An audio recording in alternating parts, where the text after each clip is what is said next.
And, John, on a personal note, that was us singing the national anthem at the Atlanta Braves game last Saturday night with the Toccoa Falls singing men. So glad to be able to highlight a little bit of what we were able to do last week. The Miatas are on the track. We've got our first pre-final going on right now. So let's talk a little bit about Miata action today. Well, Miata's one of the two classes we have. We'll also see Downforce cars. So these are the Miatas that you may see on the street. Obviously, they've been modified to get into race trim, but the bodies that you see on these cars, Charles, a lot of them are from the late 90s or early 2000s. So at this point, these cars would be old enough to get a driver's license, and these drivers pretty much rip out the interior. It's a stock engine, and then they get ready to race. So they're making, I'd say, 120 to 160 horsepower. Not what you think of as a high horsepower machine, but weighing in at just over 2,000 pounds. It really creates a sporty car on this 2-mile track. The good thing about the Miatas is they're very durable. I think that a lot of these drivers find that maintenance on these is simple to do, and they just seem to last. We have one that spun out there you saw going into turn number 12, but that he's got it righted now on the track and able to continue on. We're working on lap number 2 right now, but really laps are not so important because we're in timed sessions. So we're in the midst of our 20-minute time period for this pre-final. Our day will go, we'll have the Spec Miatas out, we'll have the Downforce cars. They will each get 2 20-minute periods, with the last being the final. That's where the podium finishes will come. The first race will give us the idea of how we're going to line them up in the final for the afternoon. We'll also have time attack coming up a little later. That'll be a fun thing to watch. Let me tell you a little bit about our group of people. Of course, I mentioned John Matthews is here with me in the booth today. Our executive producer is Will Rigdon. Our producer is Michaela Denny.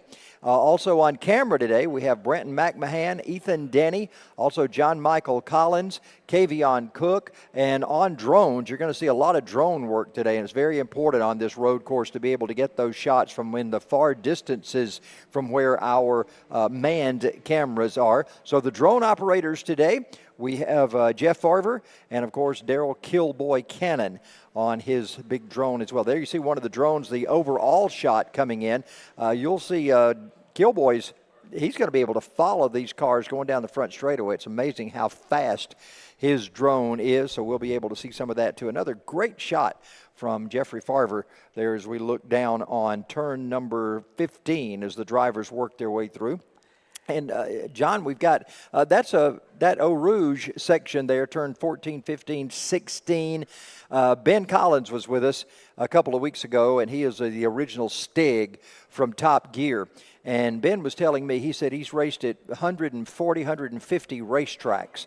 And he said that turn 16 here at Atlanta Motorsports Park is probably the most treacherous turn, and it looks so innocuous because it's a very sweeping turn, but it's off camber. The car unloads when you come to the top of the hill, probably more crashes there than anywhere else. And normally we see the action in turn 1 and in turn 6, the heavy braking areas, but Charles, what happens in turn 16 is the drivers have been going to the left through turn 15. They come up the hill and crest the hill as they start to turn the car to the right. So the car has been loaded to the right side through the corner. Suddenly they come to center wheel and then start bringing the car back to the right. So the weight shifts left, but because of the hill, if they let off the gas at all there, Charles, where normally they're full throttle, if they let off the gas at all, the weight shifts forward in the car. They can break traction on the rears, and in a heartbeat, the rear of that car will spin around off the side of the track. So as much as we talk about the heavy braking areas, that's one of those high-speed technical corners that makes this 2-mile, 16-turn complex such a test for the drivers. Ben was also saying the G-forces. He said it's amazing how many G's you're pulling coming through turn 15, and then that shifts completely when you get into 16. He said those G-forces are phenomenal. You wouldn't think about that just looking at the layout of this course. So we have said it is a 2-mile track. We're joining you from just outside of Dawsonville, Georgia, which is nestled in the North Georgia mountains. Here we see our lead Miatas going down into turn number 1. That's a heavy braking area. From here, the drivers will be hard on the gas up through turns 2 and 3. before they head into one of the signature turns, the carousel. Now, Charles, I've done the simulator. I haven't been out on the real track behind the wheel. I've done the simulator here. I was terrible at it, but even turns 2 and 3 are a challenge for the driver before they get into this long bending turn number 4, modeled after the carousel at the famed Nuremberg Ring track. Yeah. Last time I was in a simulator, that's back in the days when they used to bring them in an 18-wheeler to the racetrack. Okay. So they asked me to get in a simulator and just see what I could do with it. And I was the only person who had ever turned a car over in the simulator. The guy said, "We've never had this before. How did you turn a car over?" Charles, I ended up somewhere off in the woods off turn 14. It's where like up a hill in the woods for the simulator. Well, you're not the first person to be in the woods in a tree in turn 14. We've seen that actually happen here. You'll notice on the side of your screen, you see Matt White listed in that 67 car. Chris Hune is actually piloting that car. He had an issue earlier today in his Downforce car, so he's not going to be driving that. And Matt White said, "Hey, you want to sit in my car and do it?" So Chris said, "If I can fit in a Miata, let's see if we can make that happen." Because we're going to say that Chris Hune is 6'4" on a short day. That's one tall dude. That's the thing about the Downforce cars. There's no roof on it, so for a tall driver, the head might just be up a little bit higher. And these Miatas, there's a roof, and there's not a lot of space. Yeah, Miatas are a little car. Yeah, a little car. Keith Williamson is ahead right now in the 64. You see Blake Fabiani in the 85. Now, I'm not sure you were here the last time we were here when Fabiani had such an issue with his engine. He had to work all night long. He found some, this is a Days of Thunder moment. He had some metal filings in the oil pan, and he said, "That's not exactly what I wanted to see from you." Anyway, there's a Days of Thunder reference. We always get one in. And we're like 8 minutes into the broadcast, and we already have a Days of Thunder reference. But anyway, Fabiani said, "That's not what I wanted to see from you today." So they had to go in and change that. He had to work on the cam. He had to do a lot of things to it. He had said, "I'm not even going to do this. I'm just not going to race today." And then he said, at 1 o'clock in the morning, he said, "I can't not race." So he goes out and he works till 4 in the morning. He gets the engine back together, hoped it stayed in, and it did. It stayed together throughout the race. So Fabiani has a love-hate relationship with his Miata, but right now it's running well. Look at him trying to chase down Keith Williamson. Great shot from the drone there. Fabiani closing in on Williamson up front. Tough to tell from that shot. Turn 12 is uphill, but now the drivers are downhill, sweeping through turns 13 and 14. They'll be on full throttle, working up through the gearbox. Now they're in turn 15, the beginning of that Eau Rouge complex. Here, the drivers pass the pit entrance, and they'll start to shift into the right-handed turn 16. And there we see Fabiani just about 2 car lengths behind that black 64 of Williamson, as now they'll be hard on the brakes into that downhill turn number 1. Jose Garcia runs third in the 00. I talked to Jose 2 weeks ago when we were here. He came up in the tower when we were at the kart track, and I was talking to Jose. I said, probably more laps turned on this race track, both tracks, by Jose Garcia than anyone else. He has just basically lived at this racetrack, and he told me how much he enjoyed it, how much he loves this place, and how much he enjoys racing here. So Garcia is in the 00. He is not in this picture right now, but Garcia is on the track, and we will probably see him before the day is over. He's usually up there in the top contenders. Another driver that is a kart I guess graduate, you would call it, is Oliver Piatek. Oliver's running in the 62 car. Now, we've seen Oliver many times, John, at the kart track, but he is now trying his hand at some of this racing going on in the Miatas. So it's a good thing to see some of these drivers moving their way up. And we'll talk about the kart track later in the broadcast. Here, the drivers are on that uphill blind corner into number 12. That's why it looks like they're going so slow. There's some serious elevation change that the drone doesn't quite capture. Now here the drivers again back full throttle, working probably from the second gear up to 4 or 5 depending on what they're running in the transmission. And it looks like Williamson's starting to edge away from Fabiani. Fabiani seems like he gets a better run down into turn number 1. Now on the right side of that screen briefly we saw the skid pad, Some of the amenities that you see, the background there has the go-kart track as well as the new condos off in the background of that shot. So a host of motorsports amenities here in North Georgia. Will Rigdon, our executive producer, is here. Will, we've got a new driver here by the name of Ann. Is it Maury or Moray? Do you know Ann? We've never seen her name show up in the Spec Miatas before. So a brand new name and brand new driver showing up here at Atlanta Motorsports Park.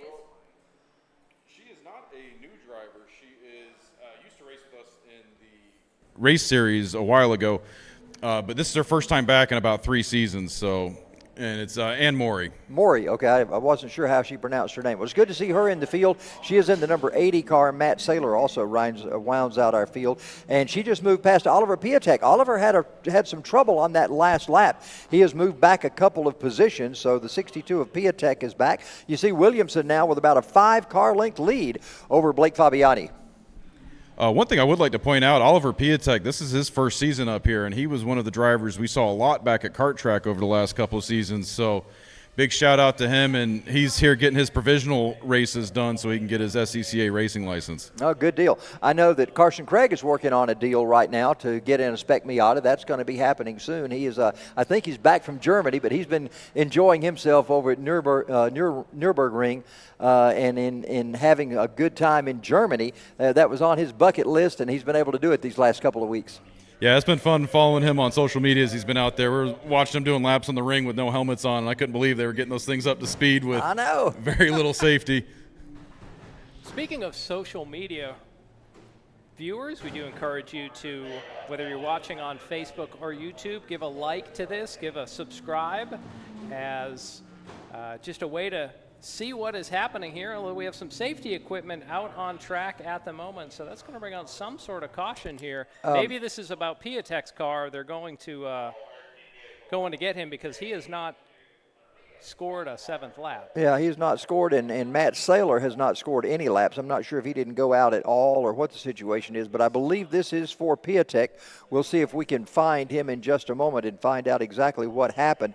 That may be his car to the side there. Yeah, there's his car over in the side as he looks at turn number 7, that is, where he is off track. So trouble for Oliver Piatek in that number 62 car. They're on the way over to check him out, find out what happened to that car. That is a downhill area coming off turn number 6. And you would think that momentum would have carried him further down, so he must have stopped it there or something locked up and he just pulled off. You see the tire tracks there where he pulled off for about 100 feet or so. So I believe that's Oliver's number 37 car. That is actually Matt. That's the 67 car. That's 62. That is Piatek. His car is. Oh, that is 62. Okay. So not the ending to this day that Piatek wanted, Charles. Just as we were talking about him getting the provisional races to get his SCCA license, so that's brought out a full course caution. I can't tell if he's made contact or he just ground to a halt mechanically there. Well, you saw the tire tracks where he just pulled off course, so I'm not sure if there was contact there or not. Obviously, the car doesn't look damaged from our vantage point, but I'm not sure if there was any contact there or exactly what happened to Piatek. And it could be something that it looks terminal on the track right now, but it could be something they bring in and can repair and get him back out for the final a little later. So right before that happened, Charles, I was saying we were talking social media. Viewers, if you're watching on Facebook or on YouTube, please give us a like, a subscribe, click the bell so you get notifications. Also put a comment in. Let us know where you're watching from today. We've had viewers from across the United States, but also over in Europe as well watching. So if you are, we do want to wish you a happy Father's Day. Thank you for spending some of your time here with us at Atlanta Motorsports. Is Father's Day celebrated worldwide? I don't know. It's definitely a U.S. thing. They probably honor fathers in some way in other countries. I would think so. a lot of fathers, of course, racing, I guess just because kids grow up in a racing family, a lot of fathers have had their sons who have followed suit and come into the racing area, and daughters, as a matter of fact. Many daughters have started racing because of their dad's love of racing. So that's happened in a lot of areas. My dad was a big race fan. He carried me to races that they say I was at Toccoa Speedway and now Toccoa Raceway when I was 1 year old, the day that track opened. Obviously, I don't remember there, but my mother says I was there at 1 year of age. And my dad loved racing, so we were at Toccoa on a regular basis, or either Banks County Speedway, which was the first track in Georgia to asphalt, to pave. That was back in the early 60s.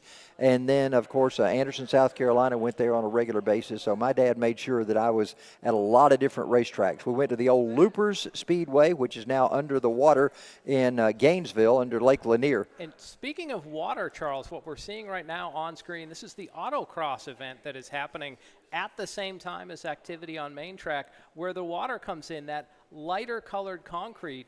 The track has the ability to flood that with water and create a skid hill as well as a slick track. What's the type of track where they go in circles and you can test the downforce on a car? Not the downforce, but its grip. So they have a variety of facilities here, the Autocross, utilizing that for their racing today. But you can flood it with water and create ice-like driving conditions. They do use that for drivers, whether they're learning to drive, imagine a defensive driving class, or to practice like you're driving in the Great North. And that is, they've redone that the last couple of years. It is now the class skid pad, I guess, in the southeast with what they've done there. There you see a good shot of the kart track as well. You saw some kart action going on there. That kart track is open every day except Monday. You can come rent a kart on days when it's not raining.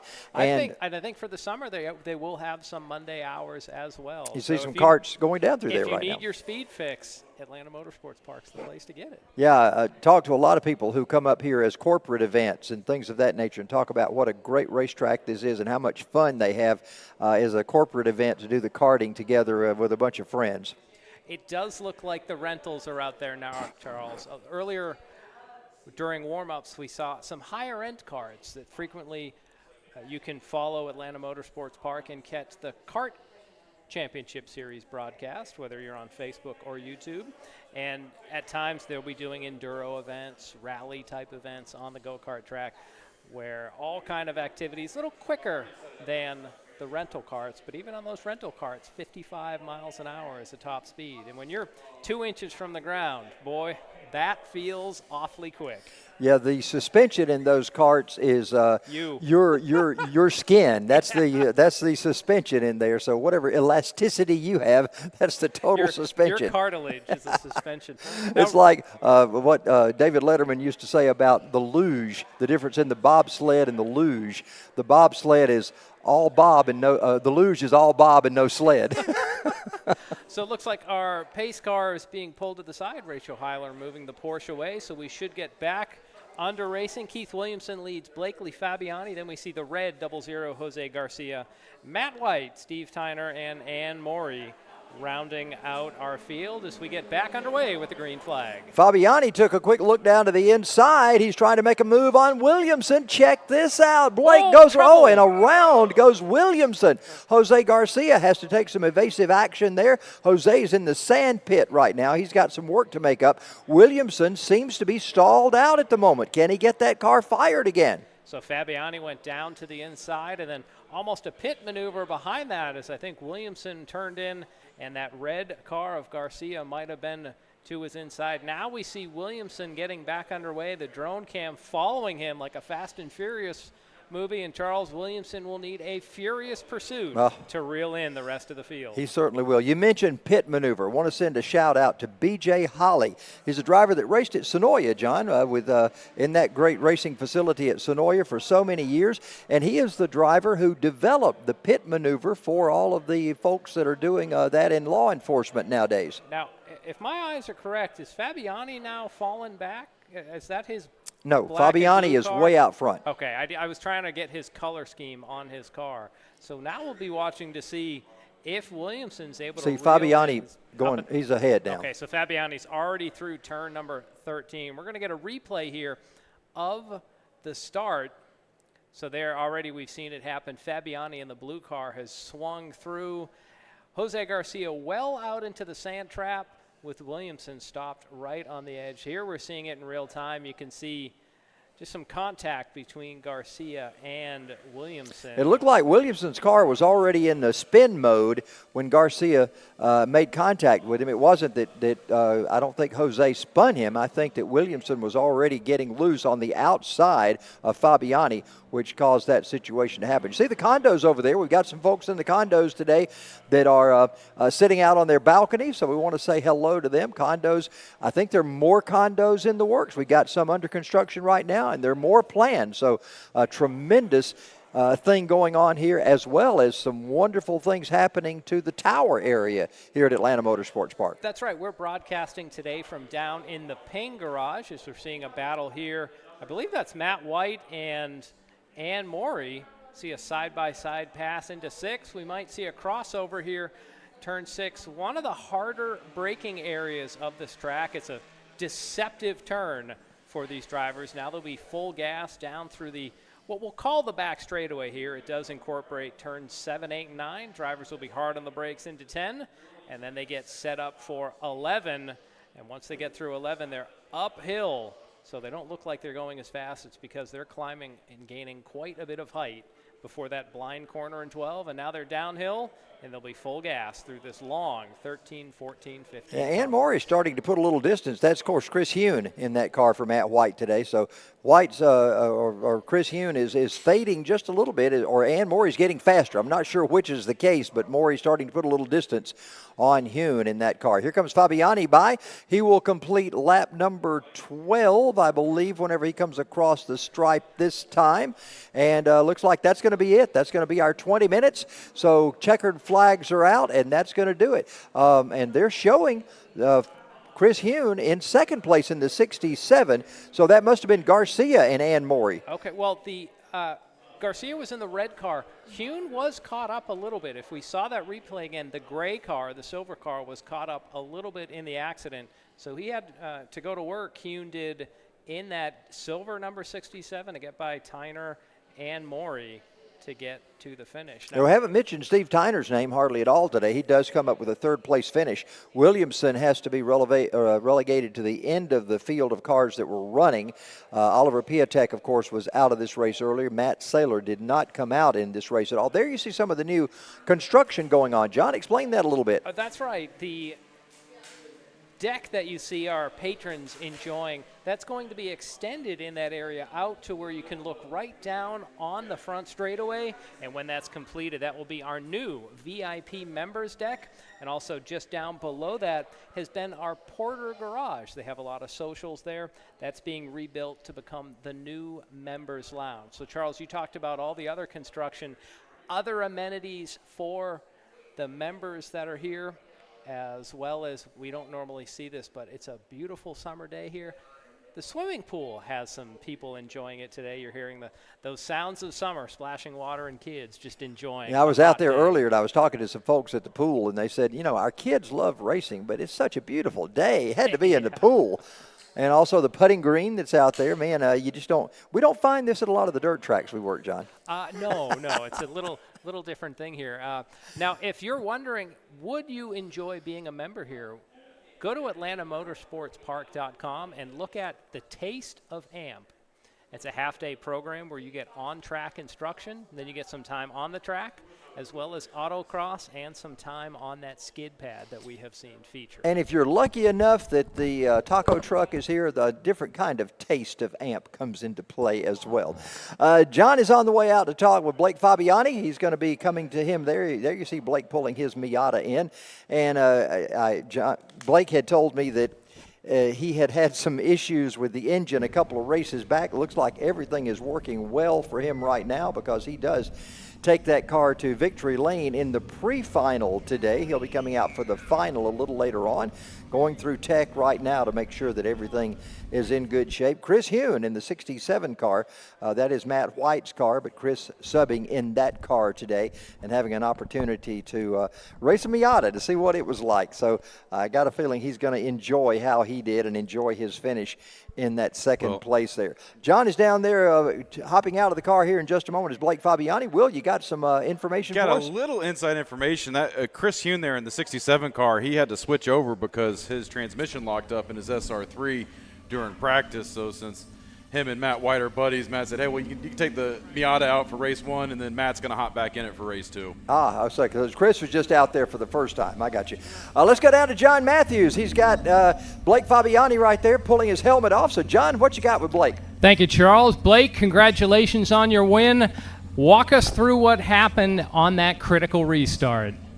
I was right with Keith the whole race, and I knew that if I let Jose get the inside there, I was going to get held up too much to catch Keith. So my best bet was to compromise the corner and take the inside, and I guess Jose may have been a little optimistic on the brakes, and I didn't see exactly what happened, but it was all over from there. All right, now Charles was telling me in the last race out you had all kind of engine problems. How did things seem under the hood for this first 20-minute session? The engine's strong now. It's back together. There may have been some sandpaper on the cam journals, but it's holding. My crew here, Montgomery's done a great job getting the car ready. It's fast, it's prepped, it's good to go. What changes might you make before the final race? Absolutely nothing. All right, well, congratulations, Blake Fabiani, pre-final winner here in round number 3. Charles, do we have time if I could get a word with some of the other drivers? Yeah, see if you can get Chris Hune and find out how Chris enjoyed his first time out in Matt White's car. Well, Charles, what we were talking about is how does Chris Hune fit in this car? We know he's a tall gentleman, we'll say. He's trying to get his Hans device disconnected right now. And as you said, these Miatas, not a lot of room inside of the cockpit. This Miata actually looks like the roof could come off and it could enjoy a convertible ride through the North Georgia mountains. Now Chris has the safety belts off, his helmet coming off. And he's excited. It might be a little warm in there. Chris, by a nod of the head, is it hot inside the cabin today? A little bit. Yeah, he said a little bit warm. Mid-80s is our temperature. We are under some puffy white clouds and then maybe a little bit of summertime Atlanta haze. So, Chris, we know you're a veteran in the Downforce cars. How did it feel hopping into a Miata for this first session? That's a blast. Shifting, a little bit different. I missed a shift almost every lap. Because in the Radicals, the Downforce cars, it's paddle shifters, correct? Yeah, correct. And so in this, you have a typical, is it a 4 or 5 speed? 5 speed. So it'd be the shifter down on the console type setup. Yeah, and there's a few things you don't do in this car, I learned. You don't skip gears going down into one. Okay. All right, what adjustments will you make before the final? Well, we'll see. Smoother shifting, I'm going to be thinking about that. Maybe get on the simulator a little. All right, so Chris Hune came in second. He'll start outside of the front row for our 20-lap feature later in the afternoon. Thank Back you, John. to you, Charles. Thank you, John.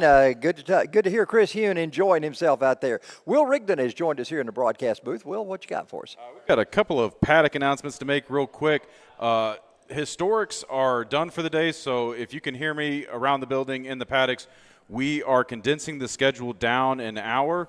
So everybody that is in time attack, if you can hear me, you need to get gridded up after this Downforce race. So at 2:05, I need all time attack cars.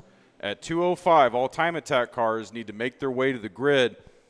And great shot here, Charles, as we're looking at all these Downforce cars going through turn 1 right now.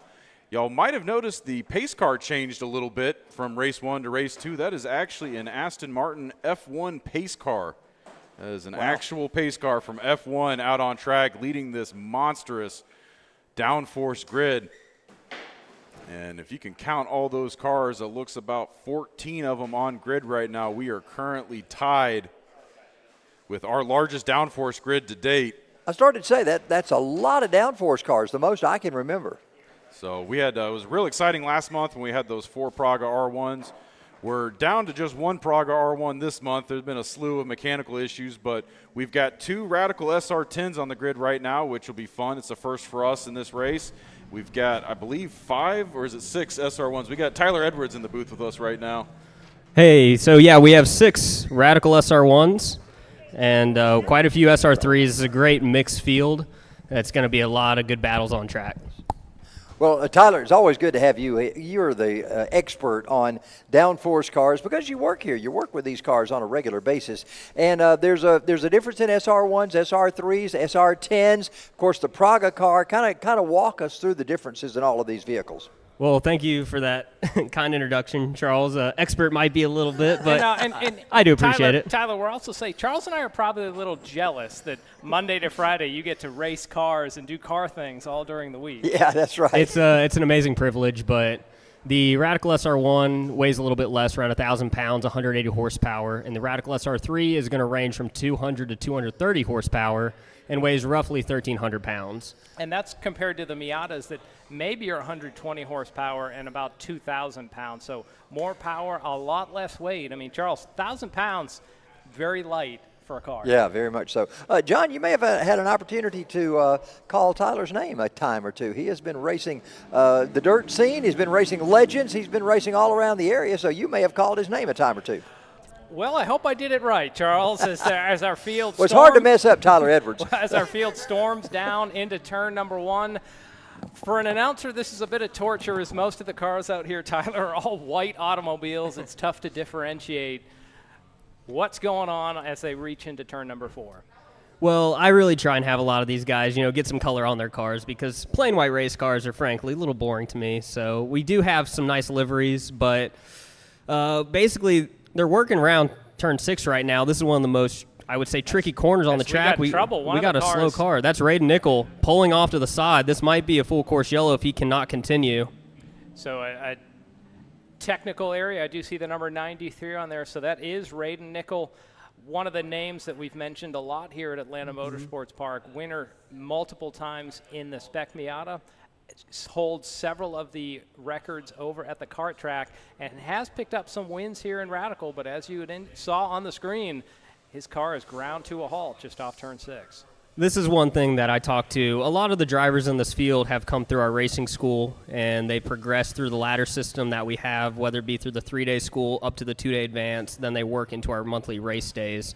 I tell all of our drivers, this can be a track with attrition. You really just want to focus on being there at the end. And it's a tough track. It's a hard track on these cars, and it's very, very technical. It's really focusing a lot, testing your vision. So I hate it for Raiden. I hope its car's okay. So we're watching the field here. Jack Rambo scored in first, then Nick Pearson, Nate Davidson, David Mason, and Gabe Spencer rounding out the top 5. I wonder if they're forming up as they seem to be slowing and just a little too close together there. But Gabe Spencer, that name, in 5th place. He's one of the, I guess we'll say, graduates from over at the kart track. Really, this is can be the next step on the ladder for some of those younger drivers that start as young as 6 on the kart track. This can be sort of a next step on what can honestly be a career ladder for these young gentlemen. It really can be. This is a great stepping stone, like you said, for a lot of young drivers coming out of karting because it's a challenging sport. As you keep moving up, things get more expensive, sponsors become harder to find, but this is a fantastic way for them to make that step out of a kart into a race car like the Radical SR1. It's one of the best first race cars you can drive. We are a little biased, I would say, but they're extremely balanced, very well composed. They really communicate exactly what the car is doing, and it frankly, it feels like a big go-kart. Well, here we get a great drone's eye view of that Aston Martin pace car. Rachel Heiler on board. She's going to wait for the field to come around, but once again, we are in the pre-final for our Radical class. We had Raiden Nickel break off turn number 6, and that's necessitated a full course caution so that they can get the rollback out for Raiden's machine. John, we've seen Radon Nichols so much at this racetrack, at kart track, and then, of course, here at this main track as well. A lot of success on this track, and it's sad to see him break this early in this race, because I know that just racing this one race right now, this means a lot to him to not be able to be out there in this particular race. I follow Radon on social media. It seems like most weekends he's racing somewhere. I think he's maybe 15 or 16. He's growing up before our eyes, and to know that he's gone off to other tracks with SCCA and has been competitive in those races. They're competitive and winning. So, again, a lot of great learning has happened here at Atlanta Motorsports Park. Yeah, it's a great proving ground, and we see so many youngsters. I mean, it's amazing, some of these kart racers, how young they are. We've called their names, and all of a sudden their parents will bring them up into the tower, and they're like 2 feet 3 tall. And you think with the names that they're much older than that. Lincoln Massey is one that comes to mind. Yes. You think Lincoln is with the name Lincoln, you Abe think Lincoln of an older, height, yeah. And then here's this little kid that walks up there. So it's interesting to watch them as they go along. Tyler, these vehicles, we've seen Legends cars. Of course, you've raced in Legends cars. Legends cars have motorcycle engines. How do these engines in these cars differentiate from something like a Legends car or an Allison Legacy car or some of those cars? Most of it's going to be the platform. These cars, obviously being a space frame chassis, they have a lot more downforce, a lot more grip. They're specifically purpose-built for the road course, whereas Legend cars are kind of a dual purpose. You can race them on the oval where they're mostly popular, but you do have them now growing more and more on road courses. But with Legend cars, they have a much shorter wheelbase, way twitchier to drive. They also have the different transmission. It's not an air shifter with a paddle shift system. So it's just all about the platform. I know that they're trying to work. I know the situation here with Legends cars has been the sound, the mufflers and so forth. And I think they're trying to work on that so they can try to get them back together here. Yeah, speaking of here, we see the pace car pull off, so the field will get back underway. Jack Rambo leads to field to green. Green flag furls once again. So we hear that sound of thunder down into turn one. What a great racing name, Jack Rambo.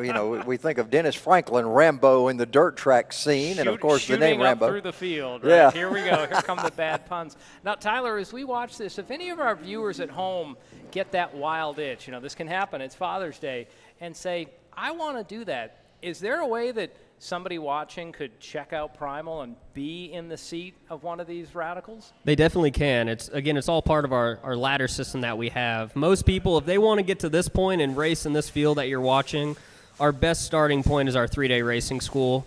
That's where they're going to come out. We're going to work them through all the fundamentals, get them into a Radical SR1, make sure they understand all the safety things about getting on track. People have come out to do the 3-day school. They've never even been on a racetrack ever before.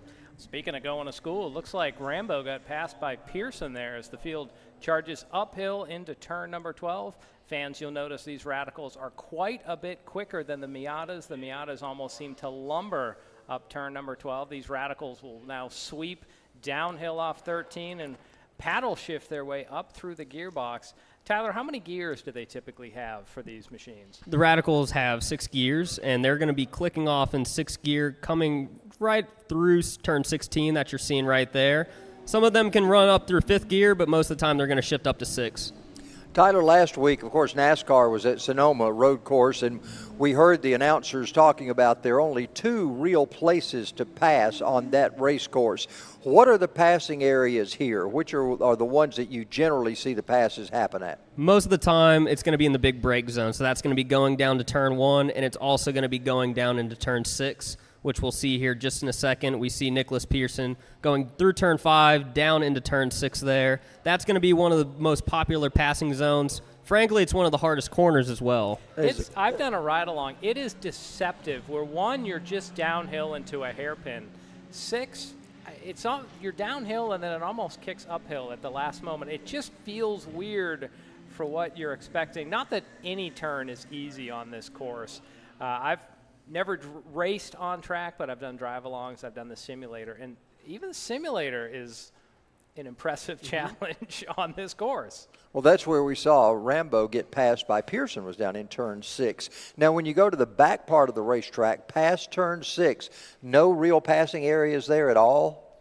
No, you do have some other passing areas. Coming out of turn 6, another popular, really frankly, very fun area to pass is going through turn 11, up that really steep hill, up to turn 12. If you time it just right there, you can get up somebody's inside, and you can pass them into 12, come out of 13 in the big carousel, and that's a great place to pass. Got you. There you see some action going on. That is Nate Davison and Gabe Spencer, I believe, in that shot. Is that correct, Tyler? That would be Barry Davison passing his son, Nate Davison. Oh, okay. Barry and Nate are there together. It's yeah. Father's Day weekend, Charles. It's Father's Day, yeah. We got the Folger. We've got one Folger out there, not both Folgers today. Unfortunately, Greg couldn't make it. I talked to him earlier, and last night he had a busy week at work, and as you know, something's got to pay for the fun. So, unfortunately, he's missing this month, but he's planning to be back here next month. Yeah, I always say I have a 40-hour-a-week job to be able to pay for my what I consider my full-time job in racing. So there we see Nicholas Pearson at the bottom of your screen. He's your leader, Jack Rambo in second. Then it's a healthy distance back to the father-son Davidson combo. Our drivers looking to put lap number 7 on the board here. This is our pre-final in our Downforce round. Well, we're about halfway through. We're 9.5 minutes in, so we've got just a little bit of time, about halfway of this race. And it's been an eventful first portion of the race. Radon Nickel had some issues at the very beginning, and that took him out of the race so far. But, man, a great field of cars. Good to see this many Downforce cars on the racetrack. One thing that I am actually very curious to watch closely is Barry Davison, because he's in a Radical SR10. That's one of the most powerful cars you can have. We have a big battle going turn 1 right now. Yeah, 3 Wow. wide for a moment. The car on the inside backed out. So are you saying that's Radon Nickel back on the track? Look out, world. Here comes that number 93, white and green striped car. He may be a lap or two down, but I tell you what, you'll see Radon Nickel attack this racetrack. The kid's got a lot of talent, and he's got a big future ahead of him. The family moved from Texas to this area just because there was a proximity of a number of different racetracks he could get to. He could get to Road Atlanta. He could get here to Atlanta Motorsports Park, Roebling Road, even Virginia Motor Speedway. There are a lot of places that he could get to very quickly in a day's drive from this area. Tyler, you had said this track is not just hard on the drivers, it's hard on the cars. We're in the second half of this race. On a hot day, how do the brakes come into play at this point? When do they start fading on these cars? Thankfully, these cars are built very well, and they have very good braking. However, in the summer, in the peak of summer, this track can be pretty difficult and pretty hard on the brakes, especially the front brakes, because it's a very technical track, and they don't have a ton of time to cool down. So we're not at Road America. Radical Cup right now is at Road America. They have those long straightaways. Here, you're constantly turning, constantly braking, constantly doing something. It's a very busy lap, and so that can be hard on your equipment. So you really need to learn how to manage your equipment here, because you can potentially overheat the brakes a little bit if you're not careful. So on screen, we're following Radon Nickel right now, working his way up through the carousel. Nickel is scored 2 laps down, as Charles had said. But, Charles, I think he's out there just looking to gain that seat time and figure out what is going on with that machine to set up for a charge in the final. And not only that, he wants to see how many people he can pass. Yeah, I know what Radon wants to do. He wants to be in front no matter whether he's a couple of laps down or not. See if he can pass everybody on the track. Tyler, when you look at these cars, started out, Radicals were shipped over here in pieces, assembled in the United States. Are they still that way, or are they assembled now in Great Britain and come over from there? They are assembled fully in the UK, and then they are shipped over on containers. It's always fun when we get new cars. It's like opening a big box, a big Christmas present. But they are fully built over there and shipped over. Do they come in other colors rather than white and black, or is that the extent? So they do have various colors. It is a gel coat on the body. You can get them in red, black, green, yellow, all your general colors. Most people buy them in white just because it's very easy to, get replacement panels if you do have any kind of an incident.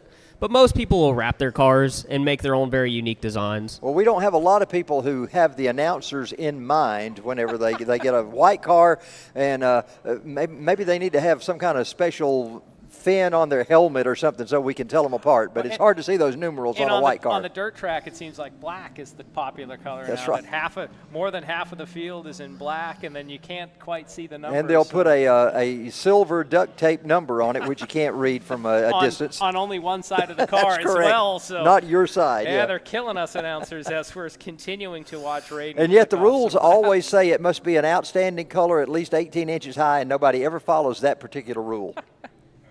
One thing right now, it looks like if we look in P5, we have Gabe Spencer. He is leading our Radical SR1 class overall, and we have Nicholas Pearson leading the Radical SR3 class.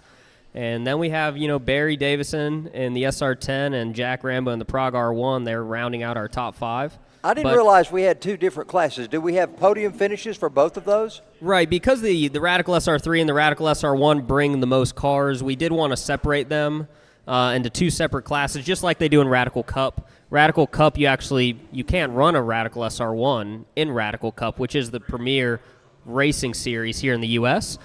They have Radical SR3s, SR8s, SR10s, but in this situation, I wanted to break it up into 2 classes. I see. The mathematician inside me just has to know, was there ever an SR2, and why did they jump from SR3 to SR10? Here come the Spinal Tap references, Charles. What are Spaceballs 6? What happened to 7? So yeah, what happened to SR2?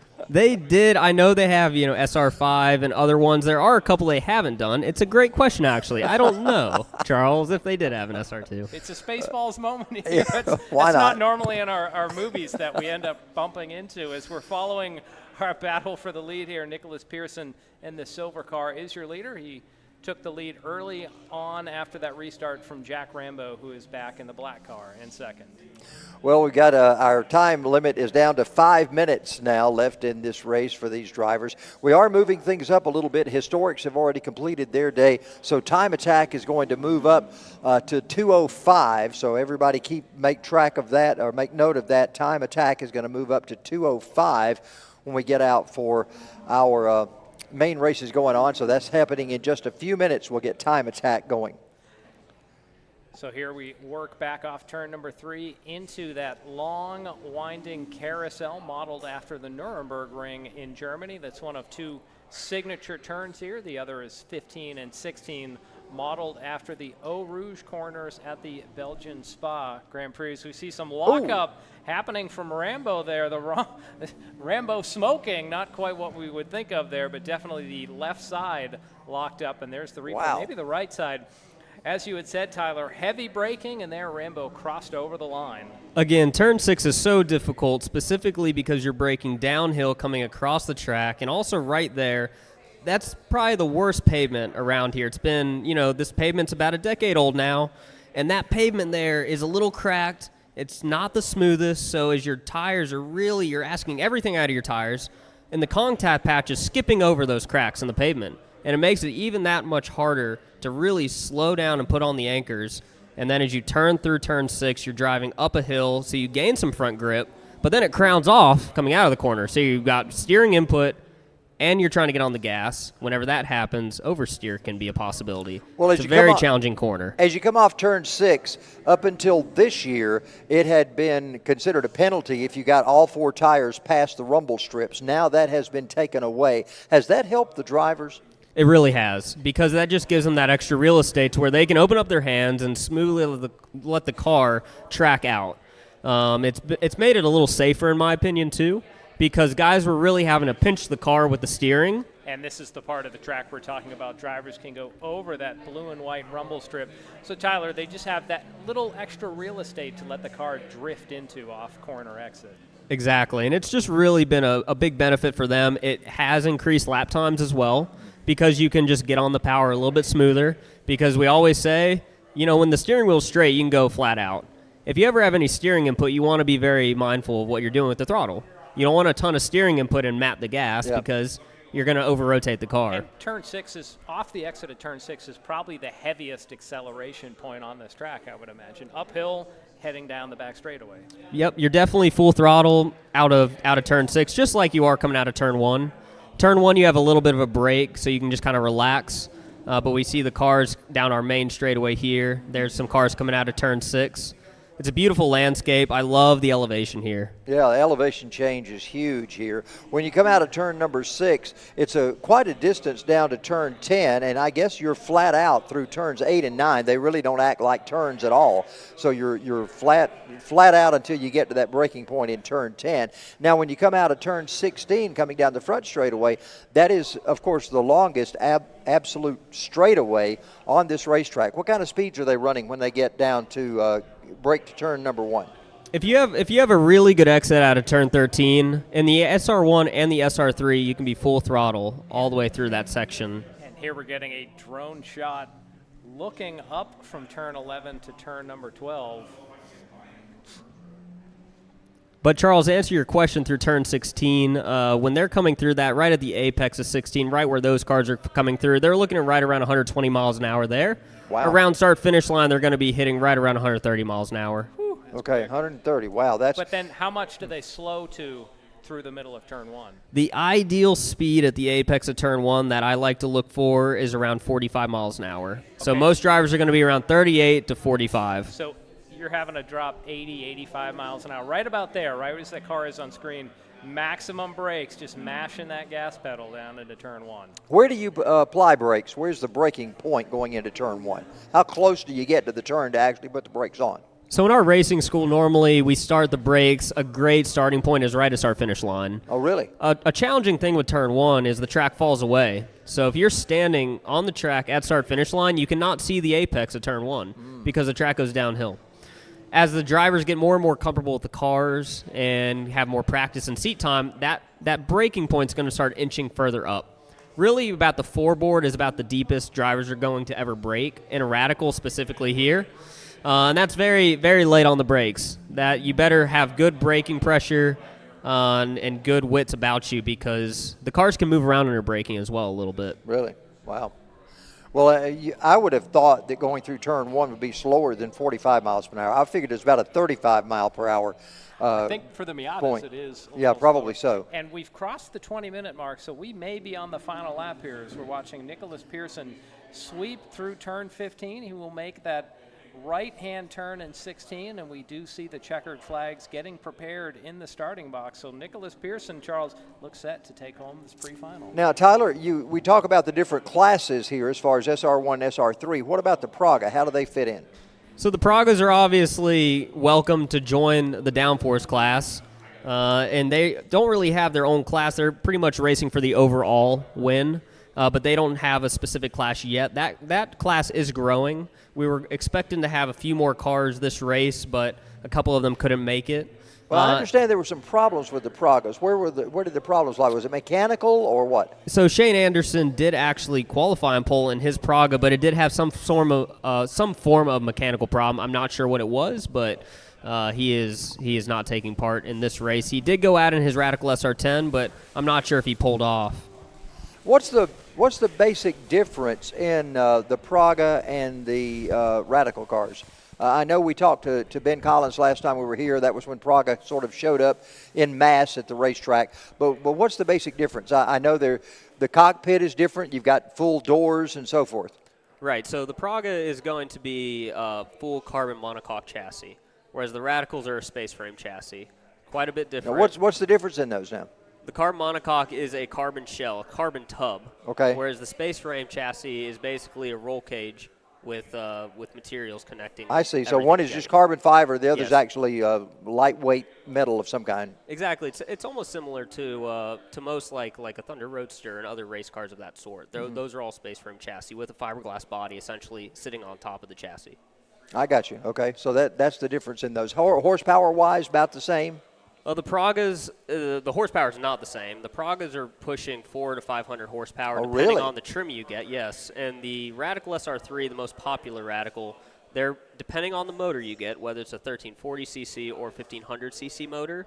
The 1340cc Radical SR3 is 200 horsepower, so half what the Pragas are. So why would someone want to have the smaller engine package? What are the advantages to doing that? The rebuilds are significantly less cost. Okay. The 1500 is essentially a bored-out 1340cc motor with some different internals, but you're adding about 30 horsepower with that. You do notice it. Around this track, it's not a huge jump. Really? Now, if you go somewhere like Road Atlanta or a faster track like VIR, where you're going to have longer straightaways, you will notice that 30 horsepower difference. But the 1340cc out here is fantastic. If you're a fast driver, you can beat 1500cc drivers if you're in a 1340. Okay. This is a really good development track because we don't have those long straightaways where high horsepower is everything. Because otherwise, Jack and his Praga would have just walked away from the field with that extra horsepower if we had long straightaways here. Yeah, okay, that makes a difference then. You see the tech area down there. John Matthews eagerly awaiting Nicholas Pearson to come in and talk with him and get a word from him. Maybe get a word or two from Jack Rambo, too, to find out a little bit about that pass that went on from Pearson to Rambo. And then, of course, talk about Rambo locking up what does it feel like from the cockpit when you lock the tires up? What does that feel like? I mean, you feel the rumble behind you as the car kind of jumps whenever you lock them up? Well, your stomach drops a little bit because, you're approaching somewhere you don't want to go very quickly. So you have to be very mindful. You have to really focus on your vision because if your vision gets off, you start looking where you don't want to go, which is more likely a wall.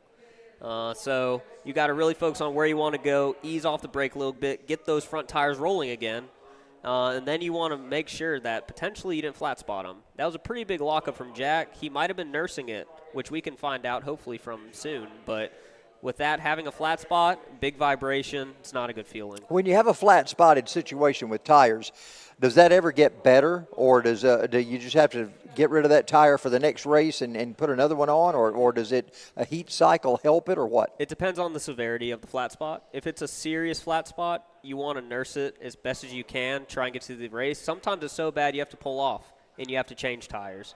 And if it is bad enough, it's not going to get better. Because every time you brake hard into a braking zone, it's going to catch again. And then it's going to catch again, and it's just going to keep making the problem. It's going to be a compounding issue. Well, John has not found Nicholas Pearson, apparently. I've come back unsuccessful from my hunting trip. Nicholas Pearson drove past. They don't quite do the same tech for Miata. He drove back to one of the paddock garages. So maybe after the final we'll get a word with some of these drivers. But for now, looks like Pearson is heading off to just make some more tweaks to his car. I got you. Well, we have unanswered questions that we'll get answers to a little later on, I guess. I heard you talking about the flat spot. Tyler, I've heard that from drivers. Once you get one flat spot, the next time you're on the brakes, the tire's likely to catch there, and then the flat spot grows and grows. If it's really bad, the tire will be out of balance. Yeah. But even if it's not really bad, they'll eventually just wear a hole in that spot, and then you'll have a pop at that point, a flat tire. I guess the chatter, when do you know? We obviously see the smoke from our vantage point. We see the smoke lets us know that somebody's locked it up. How does that feel in the race car? Do you just feel the chatter? Is that how you know you've locked it up? Sometimes you won't feel any chatter at all, depending on how stiff the chassis is.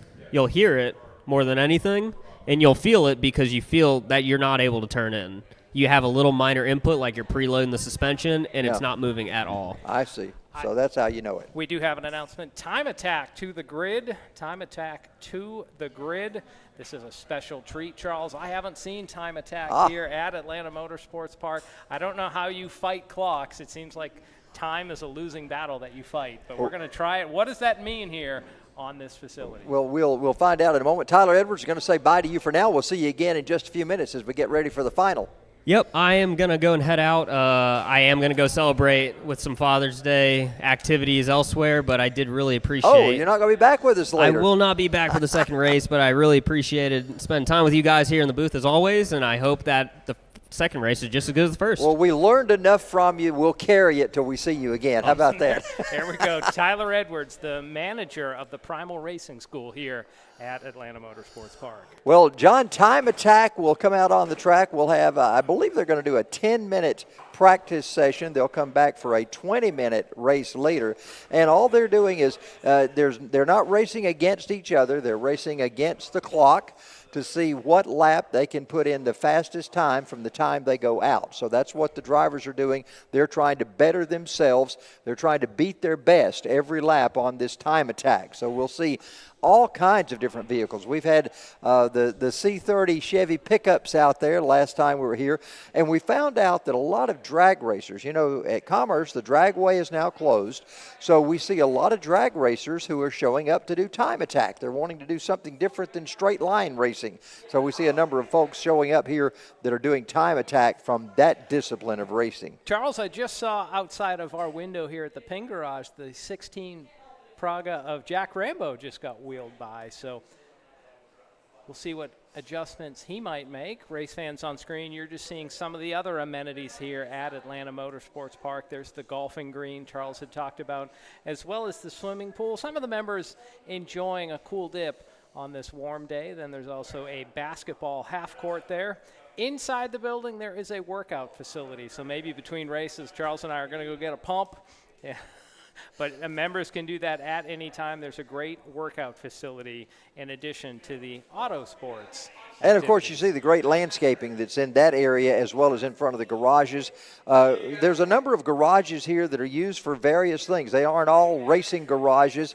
We had the guys here that were doing the electrification of the DeLorean. They were putting the electronic drivetrain in to make it an electric car. So there's a lot of businesses and things that operate out of the garage areas as well. So if you're interested in being involved in a great facility that's near a racetrack that you can test some things out, it'd be a great opportunity for you to find out all about what you can do when you are a rental situation here at Atlanta Motorsports Park. And we need to clarify, the electrification of the DeLorean was for the drive system, not for time travel. That's correct. There was no flux capacitor that I'm aware of in that car. There might have been. I don't know. But it was the only time I was invited over. It's the only time I ever had an opportunity to actually lay hands on a stainless steel DeLorean. That was pretty cool. Yeah, quite an interesting thing to see. So our time attack on track. In the background, we can see the kart track activities going on. I believe those are the rentals right now. Maybe even one of the marshals running out to one of the carts off to the side. Charles, we've always taken, I don't know if it's we laugh or we commiserate with the people that come out of the gatehouse to start. They run right down into that U-turn in turn 9 and straight off the track or spin in some ways. There's another one spun, yeah. And what's always interesting is the people who try to avoid the spins, and you just see pile-ons on occasion. You never know what you're going to see. The one time that I raced over there, we had a rentals event for the dads at a karting track, and I think they meant it to be for the fathers of the kids that raced. Yeah. And I just thought, well, I'm a dad. Yeah. So I hopped in. I set my journalistic microphone aside and put on a helmet for science, I guess we'd say, and went out on that kart track. And we talk about elevation. It's over 90 feet of elevation on the main track. That kart track, it's about 40 feet, and that's another technical course. You're not just put the gas down and roll around the track. You're having to use the brakes. There's off camber, there's uphill, there's downhill.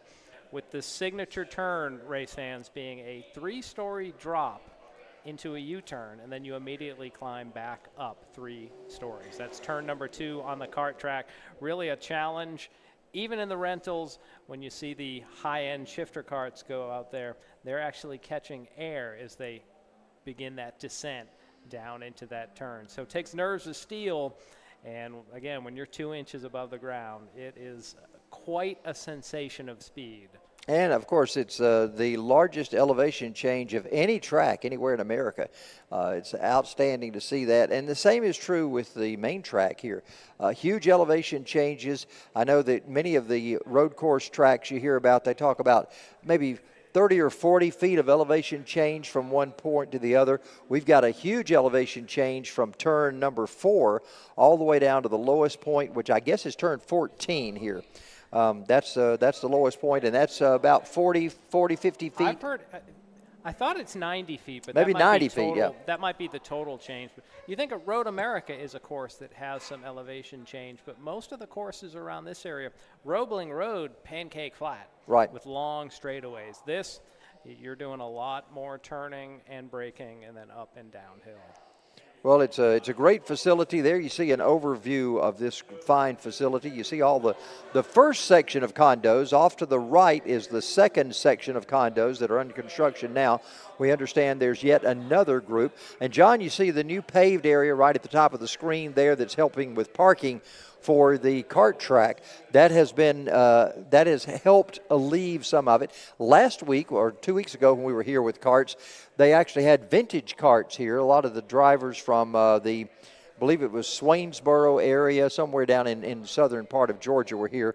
And we had the largest kart field ever, 140 some odd karts. So we were still parking at the condos, even though that we had all the extra parking, still all the way down to the condos to walk over to the tower. So here we are seeing, I'll call it qualifying for time attack. We're seeing, a Camaro and a BMW. As Charles had said, all kind of cars out on track. The McKeever family is dominating the top of the charts. Nate has quick time, Bob second quick, then Levi Green, Brad Turner, and Bobby Allen rounding out our field. And again, these drivers not competing really against each other. They're trying to compete against their last lap, their own time, hence the name time attack. They're trying to attack that last time they just put on the board. Hopefully each of these drivers, every lap that they run will be faster than the previous one, but that is in theory, that's the way you would think it would be. Not always in reality does it work that way. When they have member socials here at Atlanta Motorsports Park, they'll do something similar to this. And Charles, we had heard in the radicals that the brakes maybe don't fade too much. With these street cars, the brakes will be fading when they get to the end of a 10 or 20-minute session, and you'll walk out and you'll not smell so much the gasoline fumes or that burning rubber smell. It's that distinctive burnt brake smell or overheated brake smell, and it's very prevalent in the air once street cars. It smells like burnt melamine. Yes. We've also got something going on. Autocross is going on here at Atlanta Motorsports Park as well. And Autocross, they've started combining that with our racing here, and it's really brought a lot of people in as they're going through the timed area of Autocross. And this is something you've watched in the past. That's something else that they will have at a lot of the member socials. They'll take one of the paddocks, north or south paddock, which really is a large parking area. They'll set some cones up in it. Drivers will start from a standing start, and that's happening up at the top right of your screen right now, but drivers will start from a standing start. When the time starts, when they hit the gas, they break a little beam, and then they go out through a course through the cones. The unique part about Autocross, Charles, we talk about this 16-turn course here. Autocross can go out, move the cones around, and they could have a brand new track, and some tracks really benefit muscle cars, some it's about handling. Electric cars can do very well because of that instant torque. They can get up from 0 to 30 in just maybe a second.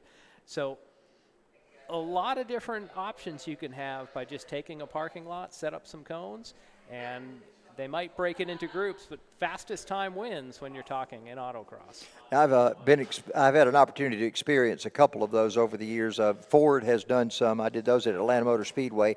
Chevrolet did some at Road Atlanta, and we really didn't use the racetracks at all. They just set it up in parking lots, and we were out there driving the latest cars. This is back whenever the super high output, the SHO cars, of Ford Tauruses and those kind of things came into being. And just really a lot of fun to get out there and play in those cars and try to keep from dragging a cone all the way around the parking lot. I've done that on occasion or so. Yeah, Charles had an oops out there. We also got a quick view of the main building for the kart track. We saw one of the karts coming out from under the garage to enjoy some, I'd call it, it's not quite open lapping, but you can just arrive and drive is the phrase that they use here. You can show up and get various packages to get on track for 10 laps. John, we announced in that main building over there, and of course they stage the karts underneath us, and you can always tell when you have like the LO206 juniors or some of those fields of 30 karts out there, man, you could just feel the building underneath you rumble. It's really a great feeling. They're running those 4-stroke, practically a lawnmower engine from a Briggs & Stratton. The higher performance karts tend to be a 2-stroke engine where you mix the oil in with the gas and a much higher RPM, so they have more of a whining sound. But you're right, those LO206s make the ground shake, so to speak. When you get 30 of them underneath you in the building, it's quite a unique sensation. When the 2-stroke engines go out there, our room fills with smoke. Not really, but anyway, you do see the smoke emanating out from under the building. Well, those plumes of blue smoke coming out of the rear tailpipe of those karts. It's always fun at the kart track. I think we'll be back there, and I'm not even sure what the schedule is. A couple more weeks we'll be back at the kart track as we continue our summer series over there. They might be on a break. The next race scheduled will be July 15th here on the main track. And then July 22nd will be next door at the kart track, and that's round 4 of the main track series, July 15th. Round 5 of the Kart Championship Series, July 22nd. I just happen to have those dates open on my calendar, so I think I will see you there. I'm not sure if you're available those nights or not. I stare at that. I don't know quite what my calendar has yet. Charles and I talk as if we are at other tracks, and sometimes we are. Yeah. I'm the announcer down at Sonoya Raceway, south of the city of Atlanta, and Charles has announced it. We'll just say every track in the Georgia area, although he is supposedly retired, yet, Charles, every time I bump into you, it's at a racetrack and you're announcing. Yeah, retirement has not gone well for me. I excel at a lot of things. Retiring is not one of them. Well, hey, they say that racing is a drug, and, it's a hard habit to kick. That's right. As drivers and I have quipped on occasion, there's all kinds of places to go for various addictions. There's nowhere to go for the addiction to racing. I can't figure out how to find an antidote for that. It's not a harmful addiction to be a race announcer, though. So it's not. It's just it's Ask good my wife fun. that, though. Well, Here's what I've done. For 50 years, I've announced races. And Debbie has been a racing widow for all those years, Friday and Saturdays. At this point in time, I feel like it's Debbie time. So she is doing crafts now. So we're hitting craft shows on the weekend. After 30 years of her sitting at home without me there, I've decided if she wants to do a craft show, I am there to help her. So that's the only rock in my schedule now is her craft shows. Well, we've talked about Father's Day weekend. It's probably some good family time because I imagine your wife's selling at the craft shows, not just going as like an art festival. So that's going to be a full weekend where the two of you pop up a tent, sell your Chanel wares, and you get to probably talk. Chenille, yeah, chenille yarn. She makes scarves and hats and purses and blankets and all kind of things out of chenille yarn. Hand knits them by hand, no tools, hand knits them. By the way, we will be, here's a shameless plug. Okay. We'll be at the Brazelton Street Fair next Friday, Saturday, and Sunday selling those. So if you have a chance to visit in the great city of Brazelton, come on out and enjoy what we got going on there. Which I imagine that's just south of 85 in that little It is right there area. just south of 85, the same city that Lanier National Speedway is located in that I spent 25 years or so in the tower working. As we see one of the flags, a checkered flag coming out that's going to end this portion of our time attack. I look at different times on screen. Now, Charles, you're going to have to inform me and the viewers what's next in time attack. Well, time attack, they will come back out. This was just basically a pre-final. They will come back out and do an actual real one. This was practice. So they will come out and do another one a little later after we do the same series. We'll go through Miatas, we'll go through the Downforce cars, and then time attack will come back for their final. After that, that's usually the way that has done in the past, and I'm assuming that's going to be the way it is now. There's a Praga car. You see the doors on that. A Praga is a closed cockpit car. It has doors. The Downforce is it actually open. has doors. Our Downforce cars here, the Radicals, are an open cockpit unit. So quite a difference as far as the way those cars look. And I'm sure as a driver, you don't get that airflow that you get in an open cockpit car. Of course, one of our days here, we had the, how do I say this gently? We had the expiration of a deer over on the back straightaway whenever the deer was hit. And Chris Hune was behind the leader that hit that deer. How about this? The deer was sent into an ethereal plane. There you go. And a physical plane as the story yeah, goes underway. It became a plane. But anyway, the deer did not. The deer suffered some terminal damage. Let's put it that way. And Chris Hune said that he saw that deer flying over his car, and he thought it was the hood off of the other driver's car. But in an open cockpit, you got to worry about that. Now, in a closed cockpit, obviously, there wouldn't be the same situation going on. But hopefully, no deer are going to be damaged in our racing today. Well, it is that time of year here. June in Georgia is when the fawns are being born, so Just one of those beautiful bits of nature. We're surrounded by nature here, nestled in the North Georgia mountains. A lot of green trees in the background. Once we get into the end of our season in October and November, we see a lot of those trees change over to the bursting colors of fall. And that's one of the beautiful times here, whenever you're coming up into the North Georgia mountains, to be able to see the changing of the leaves. We do, contrary to popular belief, we do have 4 seasons here, even though they may all occur in the same day sometimes. Well, we might have 5 because there's pollen season here. I don't know where pollen season fits, but it's pretty bad here in the Atlanta. Yeah, well, you're a metro. meteorologist. I always love it when the meteorologists come on and say, above 150 is high, and it's 1,800 today Or or it's something like like. 5,000. Yeah. Like I just keep waiting for them to say we have a code black smog alert. Forget orange, yellow, and red. Like go to brown, go to black, go to something that's like you're in basically a coal mine shaft for one of those days. I happened to be in China right before the Olympics when the Olympics were held in China, and I'd been there a couple of years earlier. And in Beijing, just a brown haze was over the city of Beijing the whole time because that's where the main power generating plants are.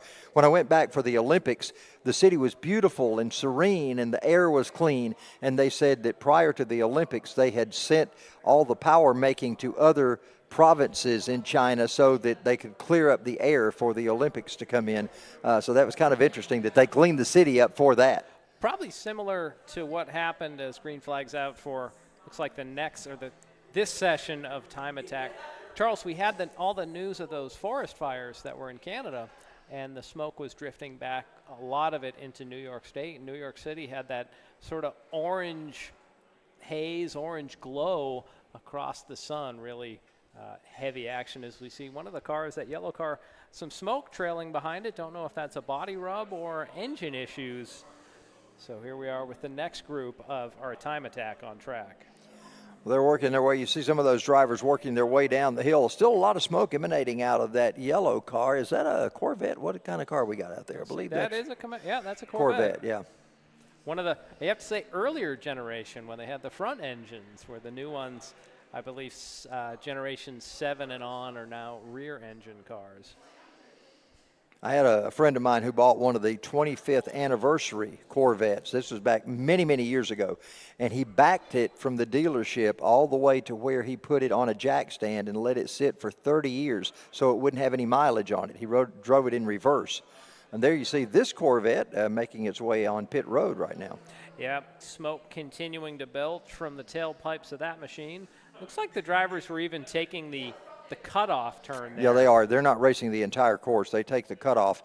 Again, they're just trying to get their best time, so it matters not how they attack the track as much as what their times are. So they're taking that little cutoff area. We would call that the jelly bean if we were at the race at the kart track, but we don't call it that here. So there's another great view of the main building. It includes the Ping Garage, where Charles and I are broadcasting from today, as well as down on the lower left of the building, the Porter Garage, which once again is being rebuilt into a new members lounge, as well as the new members VIP deck that is under construction. A great thing to enhance the experience of members here at Atlanta Motorsports. John, do you think we're ever going to be invited to the VIP deck to sit out there?